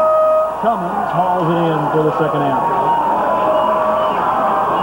That ball looked like it was going further off the bat than it actually went. Cummins almost had him played perfectly back maybe 4 or 5 steps. Something I've noticed throughout the tournament is that Harrison County's outfield probably plays as deep as any of the outfields we've seen, yet the infield plays probably closer to the batter than most other infields, especially Darrell Cole at short. And that's a change for the infield especially, First pitch to Eric Burden. This is Well, as you get up the ladder and get into tougher competition, most of the teams bunt a lot. So Gray playing closer to the plate will eliminate some of the bunting, and then if they have better speed than you're normally used to facing, if the infield moves in, you get a step closer, and it doesn't make the plays as close as first base. Burden, 0 for 2, grounding to short and flying to left. 6 call strike, and the count evens 1 ball on the strike. 2 outs, nothing happening for Pleasure Ridge Park here in the bottom of the 5th inning. Greg Butt off the mound. Brooks has it. His throw to Vincent in time, and the inning's over. Score at 1 to 3. Nothing across for Pleasure Ridge Park here in the 5th inning. As we move to the 6th in the KHSAA Championship game in 1993 at Harrison County 4, Pleasure Ridge Park. Nothing. Consecutive outs without an error. And that's a lot, and if you had seen this team play early in the season, you might call somebody a liar. 8 or 9 would have been good, wouldn't it? Yes. Let alone 89. And we have a pinch hitter here in the inning for Harrison County. Harrison County is number 30, Chris Stone. Chris Stone takes a called strike. Chris Stone batting for Scott Fields here in the 6th inning. Next pitch is inside for a ball. So the count evens 1-1.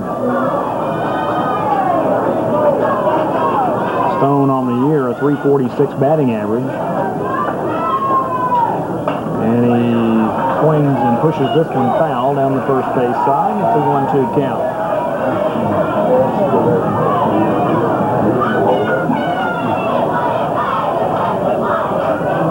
Stone, an all-region basketball player for the basketball thoroughbreds. 1-2 up in the eyes and swing on a miss. 5th strikeout for Lynch. And I'll bring up Edwin Cummins with 1 down here in the 6th.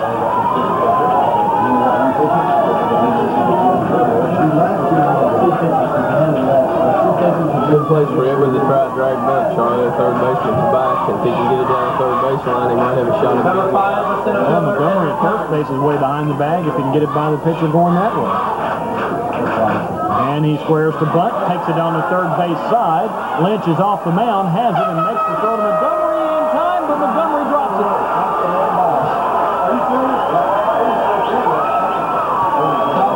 Cummins is safe.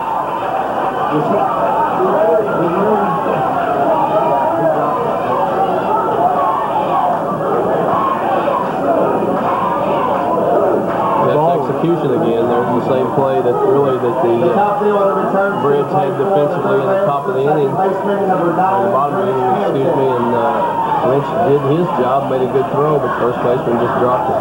Back to the top of the order for Harrison County, Brent Hampton, who's 0 for 3 on the day.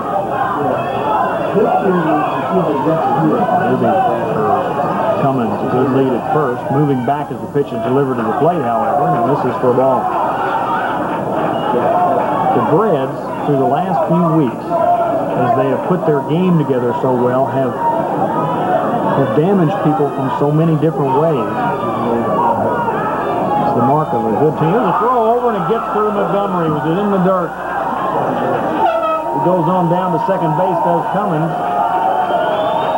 The ball may have hit Gray's first base coach, is what Lynch is saying, and they're wanting to send the runner back to first, but the umpire says no interference there. And Cummins will be allowed to stay at second.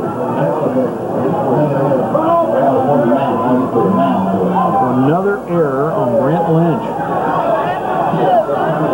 He has been his own worst enemy today. Is that his 5th one? Just Lynch's 5th. 7 on the team.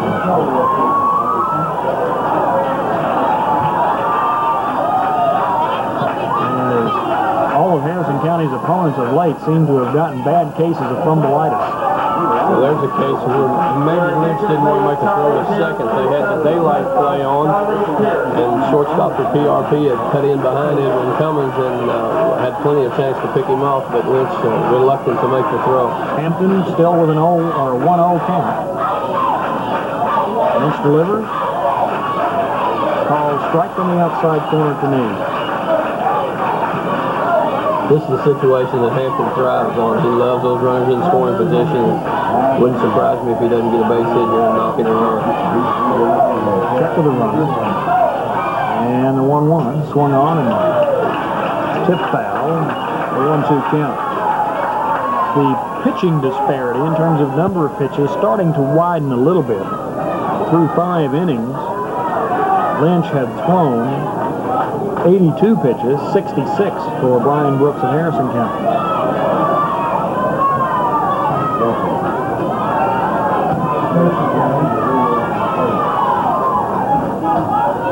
Check of Cummins at second.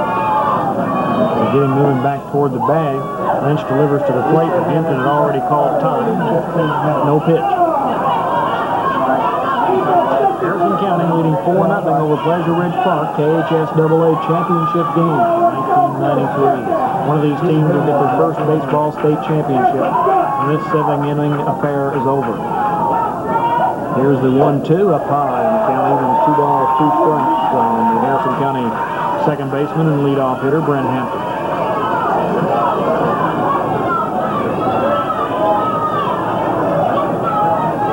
Matt Benson standing on deck for Harrison County, loosening up. As Lynch checks Cummins at second, and the 2-2 to the plate. Big friction pitch and stays high for ball 3, so he's run the string out now on Hampton.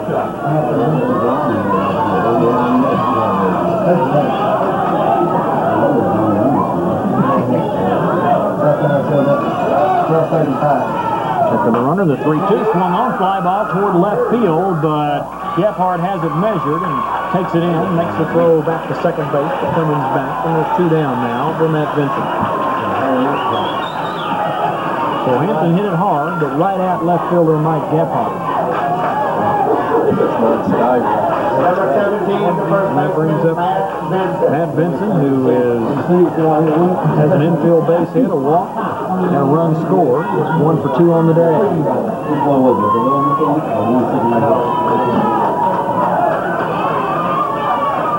The Reds were to hold on to win this game. A lot of people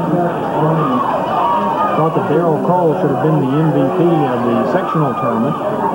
You have to look real seriously at him as being the MVP of this Final Four if the Reds are hold on to win. Swing, they foul into the Panther dugout on the third base side, and you could hear that hit some skin from up here. There's plenty of skin in there. You know, they've got a lot of players here, and I don't imagine there's a lot of concrete available that he's probably going to hit a player or a coach or something. Vincent down 0-1. Steps up a couple of 3 inches on that bat. Ready, swings, ground ball by the pitcher, and diving at second base, Bishop makes his throw from his back. No, not in time, and now coming home is Cummins, and Montgomery throws not in time, and the Reds tack on another one. 5-0. And that was a great play by Bishop, the second baseman, but instead of making the throw to first where he didn't really have a chance to get Vincent in, if he'd have gotten up and made the play at the plate, he probably could have thrown Cummins out because Coach Whitaker had him scoring all the way. The Reds lead it 5-0. No RBI on the play as he came home on the throw to first.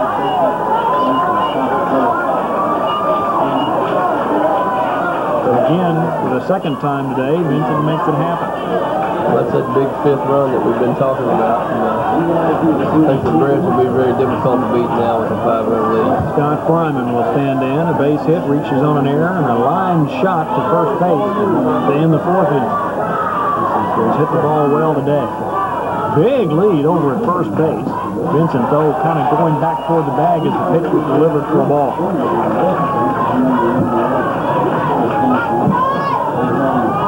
2 out in the inning. Runner first for Scott Fryman. Vincent again, pretty nice lead. Pitch is delivered, a call strike. It's 1-1 on Fryman. Vincent's got a one-way lead. He's got the large lead, and then on the movement, he's going back towards first just a little bit, but I don't think he's going to steal in this situation. And with 2 outs, probably just straight running and hitting right here. He'll throw over.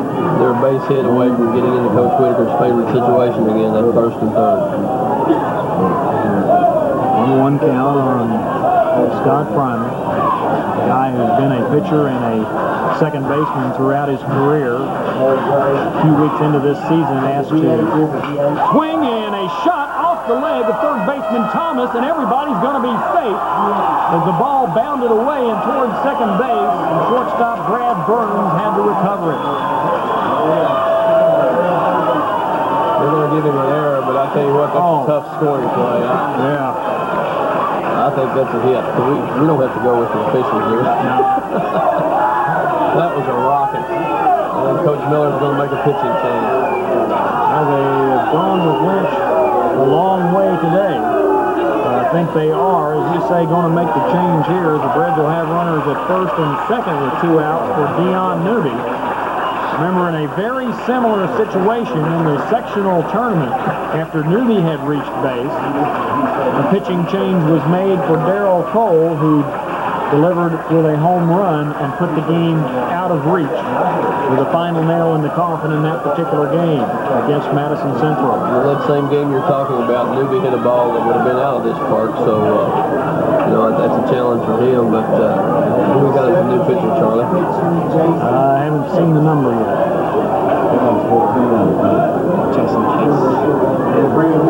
Jason Case is not listed on the pitching, so let's take a 60-second timeout, and then we'll be back and get all the changes for you. So we'll be back in 1 minute with the pitching change. Harrison County leading 5-0 over Pleasure Ridge Park in this KHSAA championship game for 1993.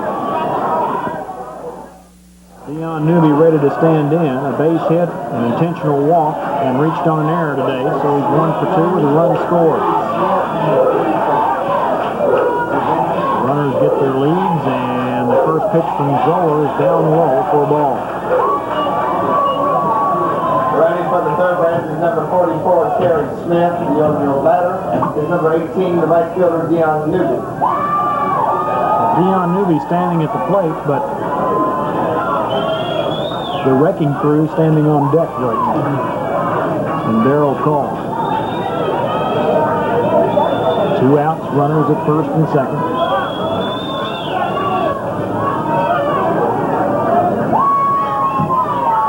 From the stretch, Zoller checks the runners, and the 1-0 to Newby is well outside and in the dirt.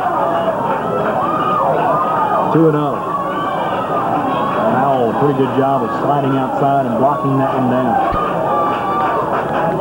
Good job by Smith on second, even though the ball bounced away. He didn't feel like he could make it to third, and you don't want to make that third out of at third base with Dion Newby batting. This is a situation that the Reds have thrived on of late. It's a situation where you have to make a pitch to Newby at some time, swing and chop foul on the left side, and it's 2-1. But you can't just give up on him and then bring Darrell Cole up in a situation where you have to pitch to him.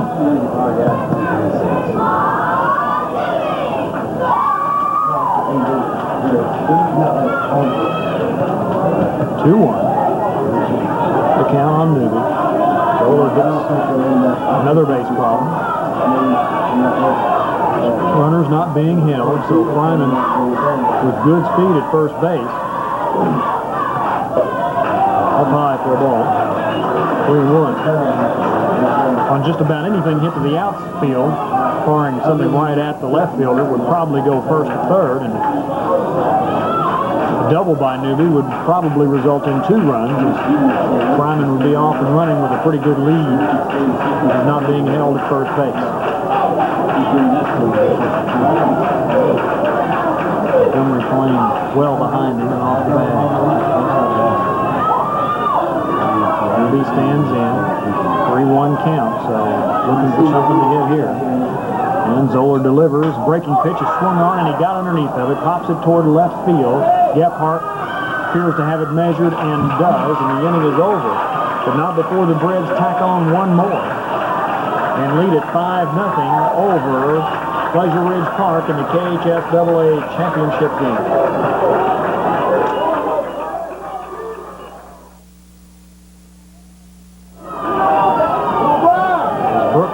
Rubs up the baseball behind the mound. Gets ready to face Chris Powell for the third time. Had a double down the left field side, and the first inning, and get into a 5-2 fielder's choice in the third as Gray and Fryman combined to put the tag on Dusty Bishop at the plate, trying to score on the hit. Swing. Charlie back into the heart of that order, and PRP likes to swing the bat. And Brooks threw that one about 3 inches off the outside corner. Got a strike. Another big inning for Brooks if Pleasure Ridge Park doesn't get a rally going. Swing and a miss on a pitch. He pulled the string on and got it in on the inside, and that was almost a frustration for him. Throw your glove in there faster than that. That's 0-2. But barring a Pleasure Ridge Park rally, this is the last time Brooks will have to face this part of the order. And the 0-2 swung on, and a drive toward left field. Martin on his horse back in front of the fence, takes it in for the out. This morning he was doubtful to be in the game today because of the last out of the game yesterday with Warren Central when he took one in over his shoulder and crashed into the fence, hitting his knee on the fence post. I'm sure he was glad to see that one a little bit higher than that ball was hit yesterday. He could settle under it a little bit and make sure he wasn't going to make contact with the fence. Doug Martin yesterday, a one-man highlight film, pitching 6 1/3 and then making the big catch to end the game with the bases loaded. Makes another nice play there, and there's one out for Mike Gephardt. Brooks delivers, swing and a foul. Off the right side toward the Harrison County dugout. Pleasure Ridge Park in the semifinal game last night hit the ball like that a lot in the first 3 innings to come up with 1 run. Very hard, but right at people. They eventually went on to win that one, of course, 7-2 over Boyd County, but here today have not hit the ball consistently hard off Brian Brooks. And here's another shot, though, down the left field side, coming toward foul territory, diving and making the catch in foul ground. Chris Martin, Bud Martin. And that's on that sore knee, too. They'll be calling the trainer over there again. He's got a banged-up knee, a pulled groin, and a big heart because that was just a great play. And a kid that works very hard to get everything he's got out of himself to make himself a good baseball player. There's 2 down in the inning, and Todd McGraw, the designated hitter, stands in. This is Nathan Thompson. They're hitting him. 488 man coming off the bench. And Nathan Thompson hitting in the DH spot for McGraw, up high for a ball. So they made a double switch, and that's what I was confused about when they brought in Zoller to pitch. Because they did mention the designated hitter, and I didn't catch it. Ball 1 pitch is down low for ball 2. 2-0.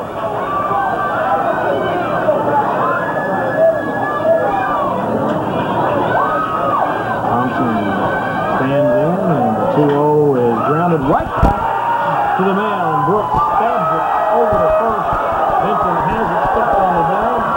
Scored 1-3. It's a 1-2-3 inning as we move to the 7th and final inning of the KHSAA championship game. Harrison County 5, Pleasure Ridge Park. They've been cheering the entire way, but as Darrell Cole emerges from the dugout to become the first batter of the 7th inning, a big round of applause. Cole, who is struck out, doubled with 3 RBIs in the 3rd and a double in the 5th, 2 for 3 on the day. will stand in. It's 5, 6, and 7. Darrell Cole, Doug Martin, and Larry Gray scheduled for Harrison County here in the top of the 7th. You know, Charlie and Doug ought to get a big cheer when he comes to the plate, too, because that was just a fantastic Leading catch. out is number 21, the shortstop. Two of them. Cole. One was a great catch. The other one was fantastic. Inside And yet, for neither one. one was as good as the one he made yesterday to end the game. Yeah, that one was indescribable. That's true.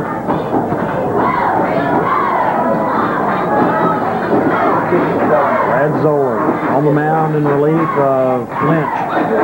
Delivers outside the ball, too. Lynch goes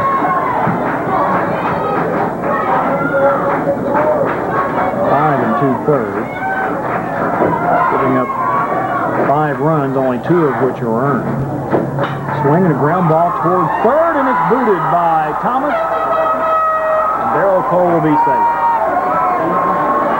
That is the 8th error of the day on Pleasure Ridge Park. And when it's all said and done, no matter what else happens, you've got to look at that figure. So we counted the hits while ago, too. The Fryman, was that an extra one? Or is that still just 8? No, that's 8. I've got it down in my book, but I'm adding it on. I've got it on as a hit in my book, but I'm adding it on as the official. They've got 10. They've got 10. Like I said, yeah, that not only that, but they've got one more. Well, they gave 2 errors a while ago on the pickoff at second when they threw it away at third, and Newby came to the plate and was thrown out. They counted that as 2 errors. And that was the correct decision. Swing and just a roller back to the mound. Zoller up with it, goes to second for 1. The relay to first, not in time.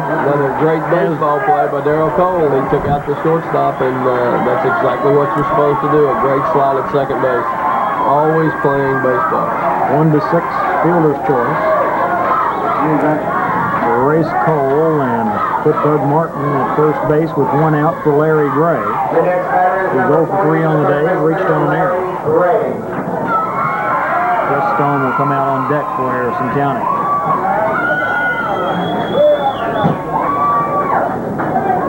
As the day has progressed on, the skies have gotten bluer in Owensboro, Kentucky. Hey, you're going to say what you used to do. And now, Matt Whitaker up to talk to the home plate umpire, and we're going to have a pinch runner for Martin. It'll be Jeff Witajewski. He will come out for pinch run at first base. Maybe they figure they've stretched Martin's knees and other injuries far enough. I don't know. I think he'll be back in there at the bottom. Oh, I think he will be too, but taking him off the base paths I agree. because he's probably more important in left field right now in this situation than he is on the bases. Well, the way he just limped into the dugout, you would think he's not going to be able to play anymore, but I'm sure when it's time to play defense, he'll be back out there. If you had seen him this morning in the hotel lobby, you would have thought he'd been in a wheelchair by this time of the day.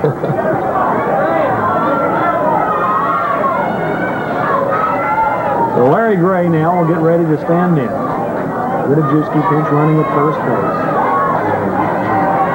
1 out in the inning. Roller from the stretch, checks the run, and makes a throw over. He's back in plenty of time.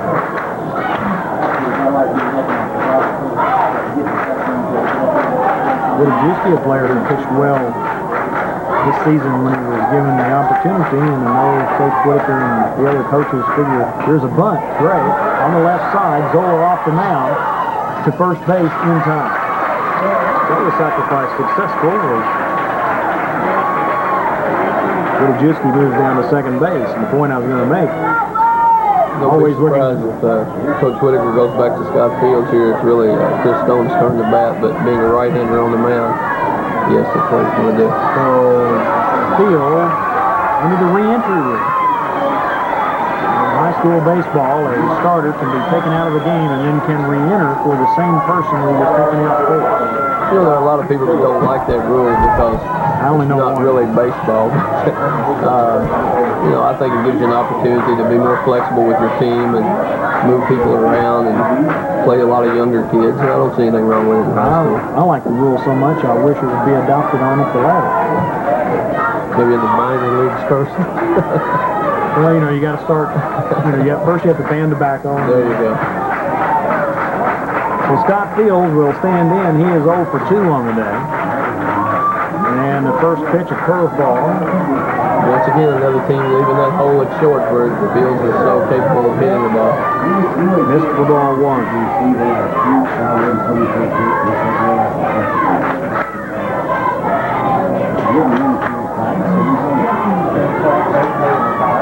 Lower from the stretch, kicks Juice at second base, and a swing and a foul back out of play.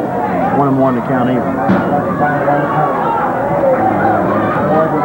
Starting to mention, Juice, normally a pitcher for Harrison County, is one of the guys with several seniors on this team that's going to be looked at to step up and really be a big part of next year's team. Not to diminish his capacity for this year's team, but he's going to be one of those guys that's going to be able to step up and really take charge for the Reds next year. Here's the 1-1 inside. Well, I think that's the big thing that the Reds are going to need next year is pitching, because these seniors have done such an outstanding job all the way through the tournament, and they'll be sorely missed. A balk is called on the last pitch, and Wojciechowski will move to third base. People sitting around the press box here earlier in the game thought that Brian Lynch had balked a couple of times. But now Zoller is called for the first time today. Well, that's a righty in there, they're the disadvantage anyway. Lefties can do a lot of things and not be called for a balk. I thought both pitchers for PRP and Harrison County had excellent moves for first base. No pitch, and the count evens stays at 1 ball, 1 strike. And from the windup now, Zoller delivers, and here's a ground ball toward the hole, backhanding it. Nice play, Bishop, but his throw to first is not in time, and Wojciechowski scores from third, and the Reds lead it 6-0. The balk, Charlie, was almost like an error because it moved Wojciechowski up to where he wouldn't have scored on that play had it been they'd been trying to score from second. An infield base hit by Scott Fields, and an RBI. Harrison County leads 6-0. Fielder number 5, Edwin Cummins. So Edwin Cummins will stand in.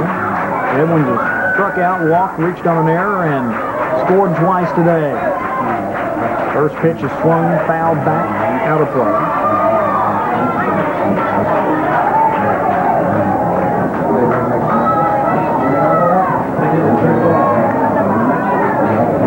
Two outs in the inning, but the Reds struck 3 times in the third, once in the fourth, once in the sixth, and now once here on the top of the seventh.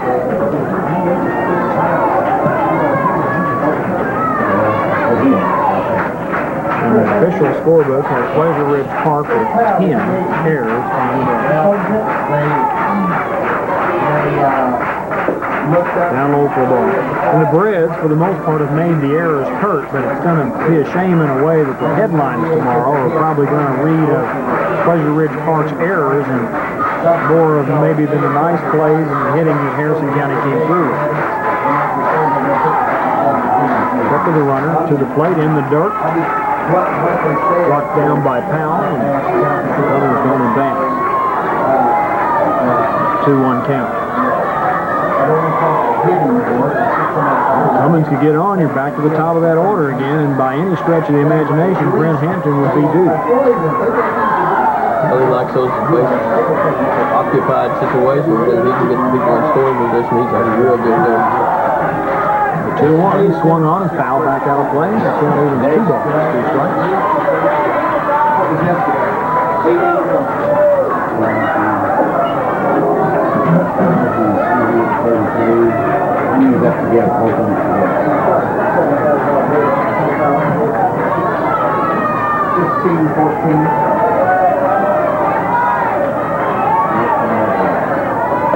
High for a ball on the next pitch, and the string is full now on Cummins.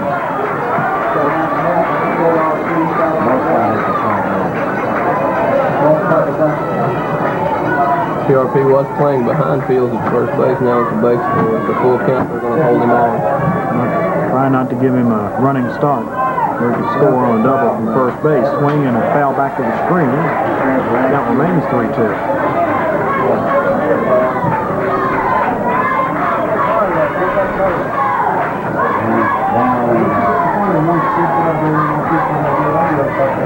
6th inning of work. Harrison County's pitcher Brian Brooks has now thrown 72. He has to go out there one more time and record 3 more outs. Throw over, but timing that the field. Cummings is retired. Excuse me. Brooks is retired. The last 8 batters he has faced from Pleasure. But that's the bottom of the inning. The Reds trying to add more on here. And Cummings swings, fly ball towards center field. Moving on it is Burden, and he takes it in for the final out. Not before the Reds tack on one more. In the 1993 KHSAA Baseball Championship game, Harrison County leads Pleasure Ridge Park 6-0 as we move to the 7th and final inning.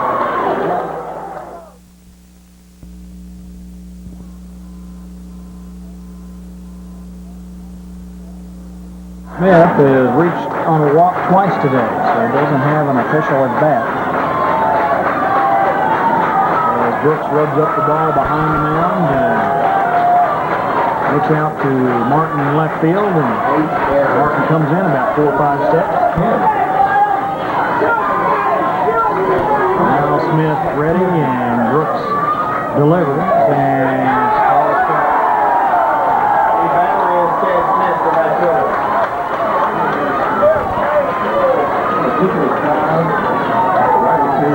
both of these teams looking for their first baseball state championship. Swing and throws foul on the left side. It's 0-2. In the final inning, Harrison County leading 6-0. Pleasure Ridge Park is down to its final 3 outs. Brian Brooks has thrown a 2-hitter at Pleasure Ridge Park today through 6 innings of work. One in the first, one in the second. Outside for ball 1-2. Well, Charlie, the phenomenal thing is that the official score has PRP with 10 errors, and I've just got to say it, the Reds have retired 92, the last 92 outs without making an error. Swing and a strike 3. And there's 1 down in the 7th. Make that 93. Only the 2nd strikeout of the day for Brian Brooks. I was looking back at the sectional game that Brian pitched against Madison Central when he pitched a 4-hitter, walking only 1. The Reds won that one 9-0. Defeated Dixie Heights 6-0.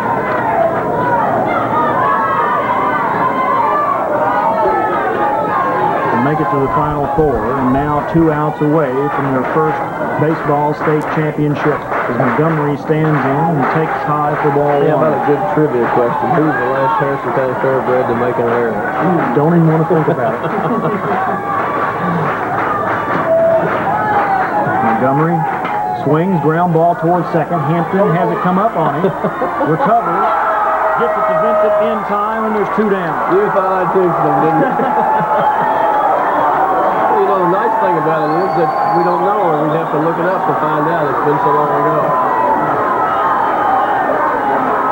And Brad Burns represents the final chance for Pleasure Ridge Park. He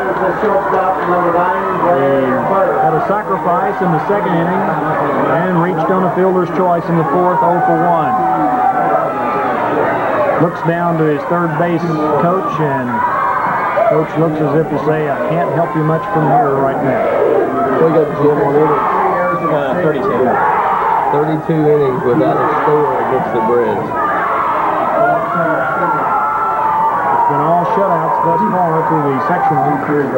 And Final 4. Swing and a base hit into right field. Maybe over to cut it off and get it back to the infield. So the 3rd hit of the day for Pleasure Ridge Park. And Larry Thomas will come to the plate. Number 15, the third baseman, Larry Thomas. So Pleasure Ridge Park not going down without trying to make some noise, even with 2 outs in the final inning, trailing 6-0.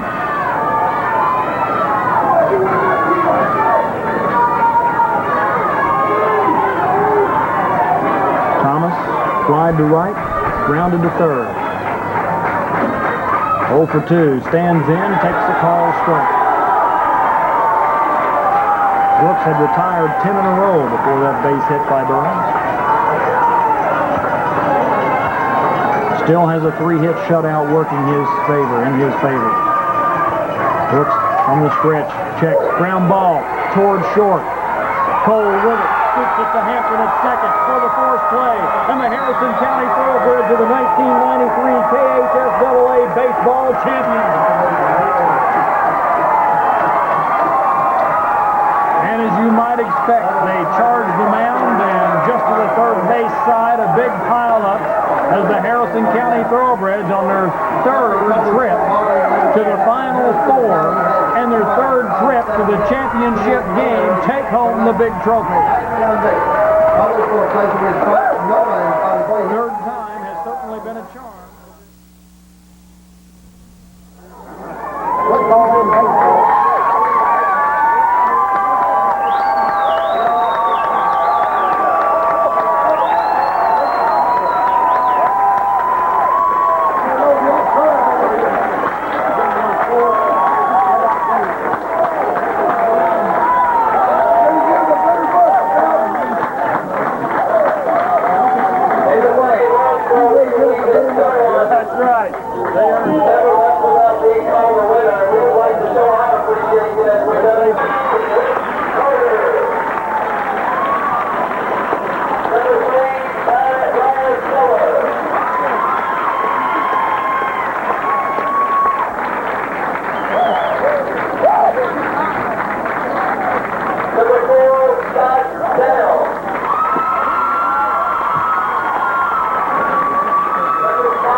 Number 18, Dion Seavey.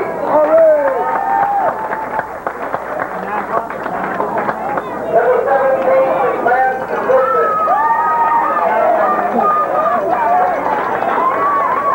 Number 11, Scott Ryman. Number 30, Chris Stone. Number 36, Jeff Kulinecki. Number 5, Edwin Cummins. Number 9, Brent Henson. Number 14, Joe Brett Everett. Number 3, Daniel Johnson. Number 33, Mike Owens. Number 13, Eric Esbury. Number 10, Marvin Boyer. Number 44, Gary Smith. And number 34, Tommy Todd. Coming from Edison County, Coach Matt Whitaker.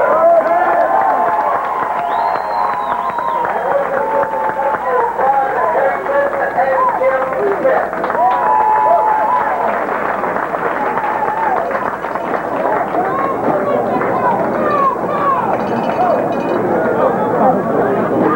And now, ladies and gentlemen, we can have your attention, please, as the podium for the presentation of an all-purpose team.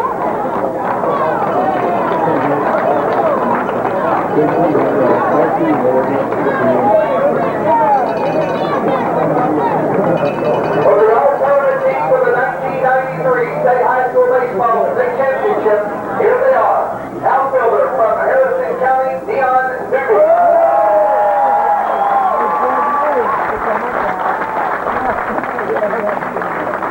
Outfielder from Leatherwood Park, Chad Smith.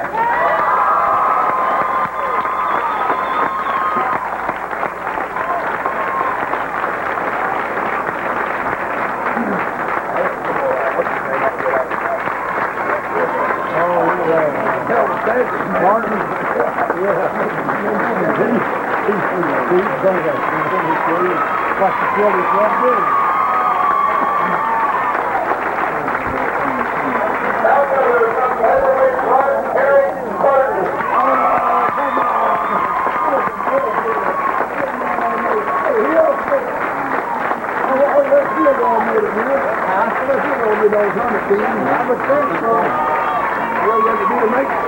Third baseman from Harrison County, Larry Ray.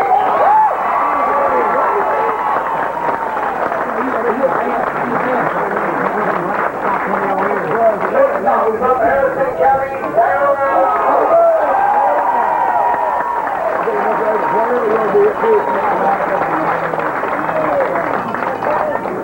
Second baseman from Boyd County, Mark Ridley. First baseman from Harrison County, Mark Ridley.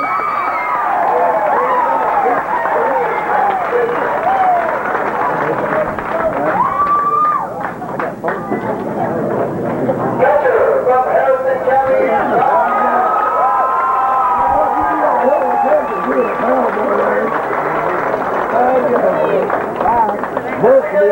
and selected from the third base position, Chris Bell.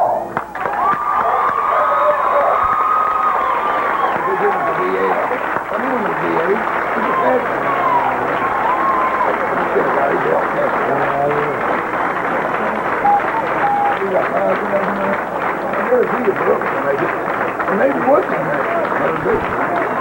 I'm gonna make a call. Because